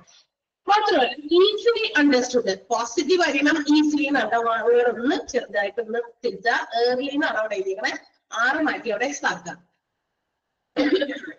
6 മാറ്റി ഒന്ന് എസ് ആക്കാം. ചുമയുണ്ട്. ഓക്കെ, അപ്പൊ ക്ലിയർ ആയിരിക്കണം, പോസിറ്റീവ് ആയിരിക്കണം. എന്താ ഈ പോസിറ്റീവ് അവിടെ കയറാൻ കാരണം? അതായത് നമ്മൾ ബിസിനസ്സുകാരനെ എന്തിനാണ് ബിസിനസ് ചെയ്യുന്നത്? അവന്റെ ലക്ഷ്യം നേടിയെടുക്കാൻ. ആ ലക്ഷ്യം നേടിയെടുക്കാൻ വേണ്ടി പോകുമ്പോൾ അവിടെ എല്ലാം പോസിറ്റീവ് ആയിരിക്കണം. പോസിറ്റീവ് തിങ്കിങ്, പോസിറ്റീവ് റിസൾട്ട്, എല്ലാം പോസിറ്റീവ് ആയിരിക്കണം. അവിടെ നെഗറ്റീവ് ഒന്നും വരാൻ പാടില്ല. എന്ത് കാര്യത്തിലും ഒരു നെഗറ്റീവ് കാര്യം ഉണ്ടാകാൻ പാടില്ല. ബിസിനസിന്റെ എല്ലാ കാര്യങ്ങളും പോസിറ്റീവ് ആയിരിക്കണം, അല്ലെ? എപ്പോഴും നമ്മൾ ഒരു ഒപ്റ്റിമിസ്റ്റിക് കാര്യം എന്ന് പറയില്ലേ? പെസിമിസ്റ്റിക് ആവരുത്. ഒപ്റ്റിമിസ്റ്റിക് ആവണം എന്ന് പറഞ്ഞാൽ എന്താ? ശുഭാപ്തി വിശ്വാസം എന്ന് വെച്ചാൽ എല്ലാം മംഗളകരമായി നടക്കും എന്നുള്ളൊരു ഫെയ്ത്ത്, ഒരു വിശ്വാസം, അല്ലെ? പെസിമിസ്റ്റ് ആണ്. ചില ആളുകളുടെ ചോദിച്ചു, ഓ അത് നടക്കുമോ? അത് നടക്കാനൊന്നും സാധ്യത ഒന്നുമില്ല, വെറുതെ എന്തിനാ അല്ലെ നെഗറ്റീവ് അടിക്കുക. നമ്മളങ്ങനെയല്ലേ പറയാ, ഓ അതെപ്പോഴും നെഗറ്റീവ് അടിക്കുള്ളൂ എന്ന്. ചില ആളുകളോട് ചില കാര്യങ്ങൾ നമ്മൾ പറയുമ്പോൾ നെഗറ്റീവ് പറയും, അത് പറ്റൂല, നമ്മളെ കൊണ്ടൊന്നും സാധിക്കില്ല. എന്താ സാധിക്കില്ലാതെ? എല്ലാം സാധിക്കും. ഓക്കെ, അപ്പൊ ഒരു പേഴ്സണൽ പോളിസി ഫ്രെയിം ചെയ്യുമ്പോൾ, രൂപീകരിക്കുമ്പോൾ, ഏത് ഓർഗനൈസേഷൻ ആയിക്കോട്ടെ, അത് നല്ല വ്യക്തമായിരിക്കണം, ക്ലിയർ ആയിരിക്കണം. പോസിറ്റീവ് ആയിരിക്കണം, എല്ലാം പോസിറ്റീവ് കാര്യങ്ങളായിരിക്കണം, ഈസിലി അണ്ടർസ്റ്റുഡ് ആയിരിക്കണം, എളുപ്പം മനസ്സിലാക്കുന്നത് by each and every employee. ഒരു ഓർഗനൈസേഷനിലെ ഓരോ എംപ്ലോയീസും ഇത് ഒരേ രീതിയിൽ മനസ്സിലാക്കണം. മനസ്സിലായോ? ഒരേ രീതിയിൽ. ഞാനത് വായിച്ചു. ഒരു പോളിസി അവിടെ എഴുതി വെച്ചിരിക്കുന്ന ഒരു പേഴ്സണൽ പോളിസി, ഹ്യൂമൻ റിസോഴ്സുമായി ബന്ധപ്പെട്ട ചില റൂൾസ് എഴുതി വെച്ചേക്കാണ് പേഴ്സണൽ പോളിസീസില്. ഞാൻ അത് വായിച്ചു. അപ്പൊ ഞാൻ ശരി എന്നുള്ള രീതിയിൽ ഞാൻ അതിന്റെ അർത്ഥം ഗ്രഹിച്ചു. മറ്റൊരു എംപ്ലോയി വായിച്ചു, ആള് ഓക്കെ, അയാളുടെ രീതിയിൽ അത് ഗ്രഹിച്ചു. അത് രണ്ടും ഒരേപോലെയാണോ ആ ഗ്രഹിച്ചത്? ചില കാര്യങ്ങളില്ലേ, ചില ആളുകൾ ചില കാര്യങ്ങൾ പറയുമ്പോഴോ എഴുതുമ്പോഴോ നമുക്ക് അവിടെ ഡബിൾ മീനിങ് വരാറുണ്ടാ? നമുക്ക് അങ്ങനത്തെ വന്നിട്ടില്ലേ? Double meaning. ചിലപ്പോൾ നമ്മൾ കൺഫ്യൂസ്ഡ് ആകും ആ ചോദ്യം കേട്ടിട്ട്. എന്താണ് ഉദ്ദേശിച്ചത് അല്ലെ? രണ്ടാമത് വീണ്ടും നമ്മളോട് ചോദിക്കേണ്ടി നമ്മൾ ചോദിക്കേണ്ടി വരും, എന്താണ് ക്ലിയർ ആയിട്ടൊന്നും മനസ്സിലായില്ല അല്ലെ? അതെന്തുകൊണ്ടാ? അത് പെർഫെക്റ്റ്ലി ക്ലിയർ അല്ലാത്തത് കൊണ്ടാ. അത് എളുപ്പം എല്ലാവർക്കും ഒരുപോലെ മനസ്സിലാക്കാത്തത് കൊണ്ടാണ്. ഇപ്പൊ നമ്മളോട് ചോദിക്കും വാട്ട്സ് യുവർ നെയിം, നിങ്ങളുടെ പേരെന്താ? അത് അങ്ങനെ തന്നെ ചോദിക്കുള്ളൂ. കൺഫ്യൂഷൻസ് വരുന്നപ്പോഴാ ചിലപ്പോഴൊക്കെ ചില വേർഡുകളൊക്കെ കേട്ട് വരുമ്പോ, അല്ലെങ്കിൽ അങ്ങനെയുള്ള ചില തെറ്റിദ്ധരിപ്പിക്കുന്ന രീതിയിൽ ഡബിൾ മീനിങ് വരുന്ന രീതിയിൽ ചില ചോദ്യങ്ങളൊക്കെ ഉണ്ടാക്കുമ്പോഴാണ്. പക്ഷെ ഇവിടെ പേഴ്സണൽ പോളിസി ഫ്രെയിം ചെയ്യുമ്പോൾ ഇതൊന്നും പാടില്ല, ഡബിൾ മീനിങ് പാടില്ല. എല്ലാവരും each and every employee should easily understood, എല്ലാവരും ഒരേപോലെ മനസ്സിലാക്കുന്ന, എളുപ്പത്തിൽ മനസ്സിലാക്കുന്ന രീതിയിലായിരിക്കണം പേഴ്സണൽ പോളിസി ഫ്രെയിം ചെയ്യേണ്ടത്. That is first thing. അതാണ് ഒന്നാമത്തെ സൗണ്ട് ക്യാരക്ടറിസ്റ്റിക്, നല്ല ഒരു പോളിസിയുടെ ഗുണം. രണ്ടാമത്തേത് എന്താ? ഇത് ക്ലിയർ ആയിരിക്കണം, പോസിറ്റീവ് ആയിരിക്കണം എന്നൊക്കെ നമ്മൾ പറഞ്ഞു. പക്ഷേ ഇതൊന്നും വാക്കാൻ പറഞ്ഞാൽ പോരാ. എന്തേ വാക്കാൻ പറഞ്ഞാല്? വാക്കും പഴയ ചാക്കും കണക്കാന്ന് ആരോ പറഞ്ഞു വെച്ചിട്ടുണ്ട്. എന്താ? വാക്കൊക്കെ നമുക്ക് മാറ്റാൻ പറ്റും, വാക്കേ മാറ്റാൻ പറ്റുള്ളൂ. പക്ഷേ if it is in the written form, എഴുതി തയ്യാറാക്കി വെച്ചതാണല്ലോ, മാറ്റാൻ പറ്റില്ല അല്ലെ? അതുകൊണ്ടാണ് നമ്മൾ ഇന്ന് പല എന്താ പറയാ ഡോക്യുമെന്റുകളും റിട്ടൺ ഫോമിൽ എഴുതി വെക്കുന്നത്. ആധാരം ഇല്ലേ, നമുക്ക് ID പ്രൂഫുകൾ, ഇതെല്ലാം റിട്ടൺ ഫോമിലാണ്. കാരണം ഇതില് മാറ്റങ്ങൾ വരുത്താൻ പറ്റില്ല, നമുക്കൊന്നും മാറ്റങ്ങൾ വരുത്താൻ പറ്റില്ല. അത് എന്താ പറയാ ലീഗൽ എവിഡൻസ് ആണ് അല്ലെ, ഒരു ലീഗൽ ഡോക്യുമെന്റ് ആണ്, ഒരു തെളിവാണ് പലതിന്റെയും. അതുകൊണ്ട് തന്നെ അതിലൊന്നും നമുക്ക് മാറ്റാൻ പറ്റില്ല അല്ലെ. നമ്മൾ പരീക്ഷകൾ എഴുതുന്നു, ഇത്ര മാർക്ക് നമുക്ക് കിട്ടിയിട്ടുള്ളത് ഫോൺ വിളിച്ച് പറയാണോ ചെയ്തേ? അല്ല, നമുക്ക് അതിന് സർട്ടിഫിക്കറ്റ്, നമ്മൾ സർട്ടിഫൈഡ് ആകും അല്ലെ. നീ ഇത്ര ജയിച്ചിട്ടുണ്ട്, നിനക്ക് ഇത്ര മാർക്കുണ്ട്, ഓക്കെ, നീ വേഗം പോയി അടുത്ത ജോലിക്ക് ചേർന്നോ എന്ന് പറഞ്ഞിട്ടാണോ? അല്ല, സർട്ടിഫിക്കറ്റ് ഈസ് ദ പ്രൂഫ്, അതിന്റെ പ്രൂഫാണ് സർട്ടിഫിക്കറ്റ്. അപ്പൊ ഇതുപോലെ പേഴ്സണൽ പോളിസീസ് രൂപീകരിക്കുമ്പോഴും അവിടുത്തെ ആളുകളോട് ഇങ്ങനെ പോയിട്ട് അവിടെ പറഞ്ഞു ഇവിടെ പറഞ്ഞു അങ്ങനെയൊക്കെ പറഞ്ഞിട്ടൊന്നും കാര്യമില്ല. ഇതൊക്കെ അവിടെ എഴുതി രൂപീകരിച്ച് വെക്കുക. Okay, it should be in written form. It should be in local language also. ഏത് നാട്ടിലാണോ ഇത് എഴുതി ഇത്തരം പോളിസീസ് രൂപീകരിക്കുന്നത്, ഏത് നാട്ടിലുള്ള ഓർഗനൈസേഷൻ ആണെങ്കിലും അവിടുത്തെ ലോക്കൽ ലാംഗ്വേജിലും ആ ഒരു പോളിസി എഴുതി വെച്ചേക്കണം. ഇപ്പൊ ഒഫീഷ്യൽ ലാംഗ്വേജ് ഏതാ? ഒഫീഷ്യൽ ലാംഗ്വേജ് ഏതാ? ആരെങ്കിലും പറയോ? What is the official language? നമ്മുടെയൊക്കെ ഒഫീഷ്യൽ ലാംഗ്വേജ് ഏതാണ്? ഔദ്യോഗിക ഭാഷ എന്ന് മലയാളത്തിൽ പറയും. അതെ, അറിയില്ല? ഒഫീഷ്യൽ ലാംഗ്വേജ് ഏതാണെന്ന് അറിയോ? ആരില്ല പറയാൻ പറ്റിയത്? ഒഫീഷ്യൽ ലാംഗ്വേജ്, മലയാളം ലാംഗ്വേജ് എന്ന് പറയുന്നത് എന്താ? നമ്മുടെ Malayalam is our mother tongue. Yes, English ആണ്. English is our official language. ഔദ്യോഗിക ഭാഷ ഇംഗ്ലീഷാണ്. മോസ്റ്റ് ഓഫ് ദ കൺട്രീസിൽ എവിടെ ചെന്നാലും നമ്മൾ ഇംഗ്ലീഷിൽ പല കാര്യങ്ങളും കമ്മ്യൂണിക്കേറ്റ് ചെയ്താൽ നമുക്ക് രക്ഷപ്പെട്ടു പോരാ. മലയാളം കൊണ്ട് അങ്ങനെ ചെന്ന് കഴിഞ്ഞാൽ ചിലപ്പോൾ നമുക്ക് എവിടെയെങ്കിലും വഴിതെറ്റി എവിടെയെങ്കിലുമൊക്കെ പെട്ടുപോകും അല്ലെ. ഇംഗ്ലീഷ് ഉണ്ടെങ്കിൽ ഒരു പരിധി വരെ ഇന്ന് ഒരുപാട് എന്താ പറയാ ലിറ്ററേറ്റ് ആയിട്ടുള്ള ഒത്തിരി നല്ല പഠിപ്പും ഒക്കെ ഉള്ള ആളുകളാണ്. സോ ഇംഗ്ലീഷ് ഒരു വിധമൊക്കെ എല്ലാവരും മനസ്സിലാക്കാവുന്ന ഒരു ഭാഷയാണ്. അതുകൊണ്ട് അതാണ് ഒഫീഷ്യൽ ലാംഗ്വേജ്. ഒഫീഷ്യൽ ലാംഗ്വേജിലാണ് ഇന്ന് മിക്ക സ്ഥാപനങ്ങളിൽ പല കാര്യങ്ങളും എഴുതി വെച്ചേക്കണേ, അത് എന്ത് ഡോക്യുമെന്റുകളായാലും അല്ലെ. അപ്പൊ പേഴ്സണൽ പോളിസീസ് ഇംഗ്ലീഷിൽ എഴുതി വെച്ചിട്ടുണ്ടായിരുന്നു. പക്ഷെങ്കിലും അവിടുത്തെ ലോക്കൽ ലാംഗ്വേജ്, ആ ലൊക്കാലിറ്റിയുടെ ലാംഗ്വേജ് ഏതാണോ ആ ഭാഷയിലും എഴുതി വെക്കണം. പക്ഷെ എന്താ കാരണം? എല്ലാവർക്കും ചിലപ്പോൾ ഈ പറഞ്ഞ ഒഫീഷ്യൽ ലാംഗ്വേജ് ഫോളോ ചെയ്യാൻ പറ്റിയെന്ന് വരില്ല. സോ അത് ലോക്കൽ ആയിട്ടുള്ള ലാംഗ്വേജിലും അത് എഴുതി വെക്കണം എന്നുള്ളതാണ്. ഇപ്പൊ നമ്മുടെ നാട്ടിലേക്ക് ആണെങ്കിലും മലയാളത്തിലും എഴുതി വെക്കണം എന്ന് മനസ്സിലായ പോളിസീസ് അതുപോലെ ആയിരിക്കും എഴുതി രൂപീകരിക്കേണ്ടത്. It's also generally known to all those who are interested. ആർക്കൊക്കെയാണോ ഈ പേഴ്സണൽ പോളിസി അറിയിക്കേണ്ടത് അവരെ എല്ലാവരെയും അറിയിച്ചിരിക്കണം. എല്ലാവർക്കും ഇന്നതൊക്കെയാണ് കേട്ടോ ഈ ബിസിനസ്സിലെ ഈ ഓർഗനൈസേഷനിലെ എംപ്ലോയീസുമായിട്ട് ബന്ധപ്പെട്ടിട്ടുള്ള നിയമങ്ങള്, പോളിസീസ് ഇങ്ങനെയൊക്കെയാണ്, ഇതൊക്കെ എല്ലാവരും അറിയണം. ഞാനത് അറിഞ്ഞില്ല എന്ന് പിന്നീട് ആരും പറയാൻ പാടില്ല. അങ്ങനെ ഒരു അവസ്ഥ വരുന്നത് എല്ലാവരും അറിയിച്ചിരിക്കണം എല്ലാവരെയും. Okay, personal policies known to be known to all those who are interested. ആർക്കൊക്കെയാണോ താല്പര്യരായിട്ടുള്ള എല്ലാവർക്കും അത് അറിയിച്ചിരിക്കണം. It must be written in order to preserve in against loss. നഷ്ടത്തിന് എതിരെ, അതായത് നഷ്ടം വരാത്ത രീതിയിൽ, നഷ്ടത്തിനെ എന്താ പറയാ ഇല്ലാതാക്കാൻ അല്ലെങ്കിൽ അതിന് അഗെയിൻസ്റ്റ് ആയിട്ട് പ്രിസർവ് ചെയ്യുന്ന എന്തോ ആയിട്ടാണ് നമ്മൾ എന്ത് ചെയ്യുന്നത്, ഈ പറയുന്ന പേഴ്സണൽ പോളിസി എഴുതി തയ്യാറാക്കി വെക്കേണ്ടത്. എന്ന് വെച്ചാൽ നഷ്ടത്തിലേക്ക് നയിക്കുന്ന, ഓർഗനൈസേഷന്റെ ബിസിനസിനെ നഷ്ടത്തിലേക്ക് നയിക്കുന്ന ഒന്നും ആകരുത് ഈ പറയുന്ന പോളിസീസിൽ എഴുതി വെച്ചത്. എന്ന് വെച്ചാൽ പ്രോഫിറ്റ് ആയിരിക്കണം ലക്ഷ്യം, അല്ലെങ്കിൽ അവരുടെ ലക്ഷ്യം നേടിയെടുക്കാൻ വേണ്ടി എന്തുവാകാം, നഷ്ടത്തിലേക്ക് നീങ്ങുന്ന രീതിയിലുള്ള പോളിസി ഒന്നും എന്ത് ചെയ്യാൻ പാടില്ല, ഈ പറയുന്ന പേഴ്സണൽ പോളിസീസിൽ ഇൻക്ലൂഡ് ചെയ്യാൻ പാടില്ല. പിന്നെ ഈ പോളിസീസ് എങ്ങനെയായിരിക്കണം, സ്റ്റേബിൾ ആയിരിക്കണം. എന്ന് വെച്ചാൽ ഫിക്സഡ്, സ്റ്റേബിൾ, ഒരേപോലെ സ്റ്റേബിൾ ആയിട്ടുള്ളതായിരിക്കണം. പക്ഷേ എങ്ങനെയാവാൻ പാടില്ല, റിജിഡ് ആകാൻ പാടില്ല. റിജിഡ് എന്ന് പറഞ്ഞാൽ ഫ്ലെക്സിബിൾ എന്ന് വെച്ചാൽ എന്താ, റിജിഡ് ആകുക എന്ന് പറഞ്ഞാൽ മാറ്റാൻ പറ്റാത്തത്, ഭയങ്കര ഉറപ്പുള്ളത്. എന്ന് വെച്ചാൽ ഒരിക്കലും നമുക്കിത് മാറ്റാൻ വരാൻ പറ്റാത്ത തരം പോളിസി. ചില പോളിസീസ് ഇടയ്ക്ക് വെച്ച് ചിലപ്പോൾ മാറ്റങ്ങൾ വരുത്തേണ്ടി വരും. ആലോചിച്ച് നോക്കിയേ, തൊഴിലാളികളുമായി, ജീവനക്കാരുമായി, ജോലിക്കാരുമായിട്ട് ബന്ധപ്പെട്ടിട്ടുള്ള തൊഴിൽ നിയമങ്ങൾ കുറെ ഉണ്ടാക്കി വെച്ചിട്ടുണ്ട്. ചില നിയമങ്ങൾ ചിലപ്പോൾ ഇടക്കാലത്ത് വെച്ച് അല്ലെങ്കിൽ ഏതെങ്കിലും ഒരു പോയിന്റ് ഓഫ് ടൈമില് ഷുഡ് ബി ചേഞ്ച്ഡ്, മാറ്റം വരുത്തേണ്ടത് അത്യാവശ്യമായിട്ട് വരും അല്ലെ. ചില പ്രത്യേക സാഹചര്യങ്ങൾ വരുത്തേണ്ടത് വരുമോ, ആണോ, വരില്ലേ? ചില പോളിസീസ് ചിലത് മാറ്റേണ്ടി വരില്ലേ? നമ്മളൊന്ന് ആലോചിച്ച് നോക്കിയേ. ചില നിയമങ്ങൾ മാറ്റേണ്ടി വരും. അത് പണ്ടത്തെ നിയമം എന്നൊക്കെ പറഞ്ഞ് ചിലപ്പോൾ അത് മാറ്റി അതിനെ റിന്യൂ ചെയ്ത് പുതുമ ഇതിലേക്ക് കൊണ്ടുവരേണ്ടി വരും. അങ്ങനെ മാറ്റാൻ പറ്റുന്നതായിരുന്നു. ഇത് അത്രയ്ക്ക് റിജിഡാവാണല്ലോ, ഇത് മാറ്റാനേ പറ്റില്ല, ഇത് ഇങ്ങനെയാണ്, ഇത് ഒരിക്കലും നമ്മൾ മാറ്റാൻ നിർത്താൻ പറ്റാത്ത ഒരു തരം നിയമമാണ്. അങ്ങനെയുള്ളത് പാടില്ല. സ്റ്റേബിൾ ആയിരിക്കണം, പക്ഷെ റിജിഡ് ആകാൻ പാടില്ല. Should be result of careful analysis of all available facts. നിലവിലുള്ള എല്ലാ വസ്തുതകളുടെയും അടിസ്ഥാനത്തിൽ തയ്യാറാക്കിയതായിരിക്കണം പേഴ്സണൽ പോളിസി. എന്തൊക്കെ നമ്മളൊരു പോളിസി തയ്യാറാക്കുന്നതിന് മുമ്പ് കുറെ കാര്യങ്ങൾ അന്വേഷിച്ച് അറിഞ്ഞ് പഠനം നടത്തി അനലൈസ് ചെയ്ത് അതിന്റെയൊക്കെ ഒരു റിസൾട്ട് ആയിരിക്കണം ഈ പേഴ്സണൽ പോളിസി. അല്ലാണ്ട് വേഗം തന്നെ വന്നിരുന്നത് കുറെ പോളിസീസ് ചെയ്താലുണ്ട് എന്ന് പറഞ്ഞിട്ട് വന്നിരുന്ന അവിടെ എഴുതി തുടങ്ങുകയല്ലേ ചെയ്യുന്നത്. അതിനെ കുറിച്ച് കുറെ കാര്യങ്ങൾ മനസ്സിലാക്കി പഠിച്ച് നിലവിലുള്ളതും മുന്നുള്ളതും ആയിട്ടുള്ള കാര്യങ്ങൾക്കായിട്ട് കമ്പയർ ചെയ്ത് അങ്ങനെ എന്നിട്ട് വേണം നമ്മളൊരു ഡിസിഷൻസിലേക്ക് എത്തി അതിന്റെ ഒരു റിസൾട്ട് ആയിരിക്കണം പേഴ്സണൽ പോളിസീസ്. എടുത്തു ചാടി ഒന്നും രൂപീകരിച്ച് വെച്ചിട്ട് കാര്യമില്ല എന്ന് പറയുന്നു. ഓക്കെ, പിന്നെ it should be uniform through out the organisation. Uniform ആയിരിക്കണം. എന്ന് വെച്ചാൽ യൂണിഫോമിന്റെ അർത്ഥം എന്താ, ഇവിടെ പല സ്ഥലത്തും യൂണിഫോംസ് ഉപയോഗിക്കാറുണ്ട്. എന്താ അർത്ഥം, എല്ലാവരും ഒരുപോലെ വരാൻ വേണ്ടിയിട്ട്, അതെ ഒരേപോലെ വരാൻ വേണ്ടിയിട്ട് യൂണിഫോംസ് ഒക്കെ സ്കൂളുകളിൽ നിന്ന് സ്റ്റാർട്ട് ചെയ്തിരുന്നു. പല ബിസിനസ് സ്ഥാപനങ്ങളിലും അല്ലെ, എല്ലായിടത്തും യൂണിഫോം ഉണ്ട്. എല്ലാവരും പല പല എന്താ പറയാ, ഒരു രീതിയിൽ പറഞ്ഞാൽ ഇതൊക്കെ കുറെ ഡിസ്ക്രിമിനേഷൻസ് ഒഴിവാക്കാനൊക്കെ എളുപ്പം പറ്റുന്ന കാര്യമാണ് യൂണിഫോമിറ്റി.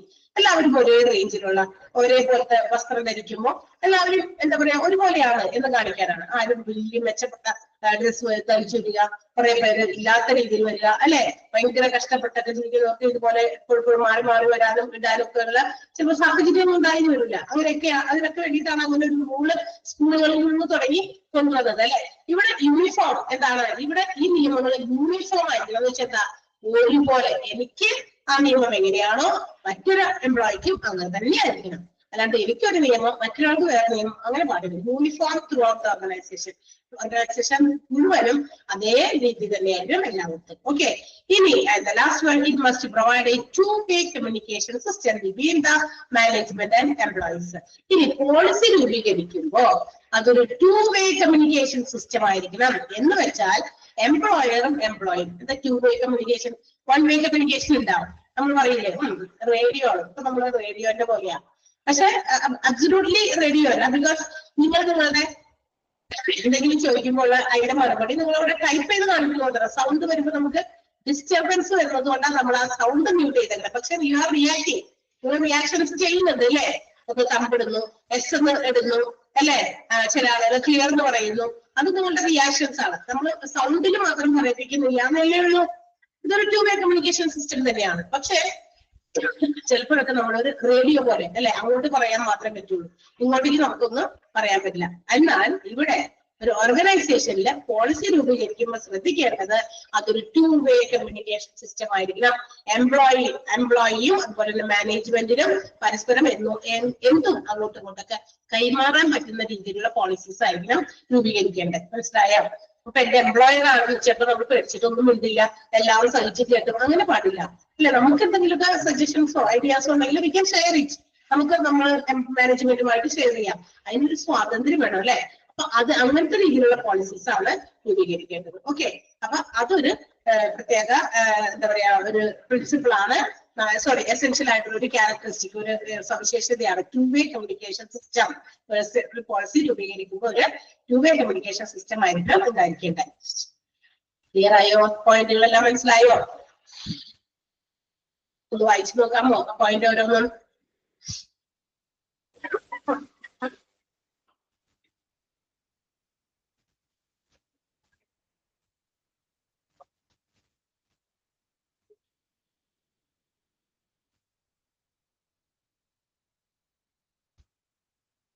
അതിൽ ലാസ്റ്റത്തെ പോയിന്റ് ഒന്ന് അണ്ടർലൈൻ ചെയ്യാം. It must provide A 2-way communication system between the management and employees. ആ ഇറ്റ് എന്ന് പറയുന്നത് ആരാ? എന്താ? It must provide. ഇറ്റ് എന്ന് പറയുന്നത് എന്തായിരിക്കും പറയാമോ? എന്തായിരിക്കും എന്ന് പറഞ്ഞ് എന്നാലും ആ സെന്റൻസ് നമുക്ക് അണ്ടർലൈൻ ചെയ്യാൻ പറ്റുള്ളൂ. ആ സെന്റൻസ് ഇമ്പോർട്ടന്റ് ആണ്. Yes, very good. Personal policy അതല്ലേ കേട്ടാ. Personal policy must provide A 2-way communication system. ആ ഇറ്റ് എല്ലാത്തിന്റെയും ഇറ്റ് റെപ്രസെന്റ് ചെയ്യുന്നത് പേഴ്സണൽ പോളിസിനെയാണ് കേട്ടാ. നമ്മൾ വീണ്ടും പറയാതിരിക്കാൻ പ്രോനൗൺ ആയിട്ട് ഉപയോഗിച്ചിരിക്കുന്നു എന്ന് മാത്രം. പേഴ്സണൽ പോളിസിയുടെ അത് ശരിയായ നൗൺ, അതിന്റെ പ്രോനൗൺ അതിന് പകരമാണ് അല്ലെ, പകരമായി വയ്ക്കുന്ന ചില വേർഡുകൾ നൗണുകളില്ലേ, ഇറ്റ്, ഹി, ഷീ എന്നൊക്കെ നമ്മൾ പറയില്ലേ, അങ്ങനെ അതിന്റെ പോലത്തെയാണ്. അതുകൊണ്ട് ഇറ്റ് മാറ്റി അവിടെ പേഴ്സണൽ പോളിസി എന്ന് ചോദിക്കാൻ സാധ്യതയുണ്ട്. Personal dash must provide A 2-way communication system between the management and employees ചോദിച്ചു കഴിഞ്ഞാൽ അവിടെ പേഴ്സണൽ പോളിസി ആണ്. സോ ആ ഒരു സെന്റൻസ് ഒന്ന് അണ്ടർലൈൻ ചെയ്യാം. ആ ഇറ്റിന്റെ സ്ഥലത്ത് പേഴ്സണൽ പോളിസി ആണ് വരുന്നതെന്നും കൂടി നിങ്ങൾ ആലോചിച്ച് വെക്കുക, ഓർത്ത് വെക്കുക. മറന്നു കൊടുക്കുന്നവർ ആരെങ്കിലും ഉണ്ടെങ്കിൽ അവിടെ പേഴ്സണൽ പോളിസീസ് എഴുതി വെച്ചോ. ഓക്കെ,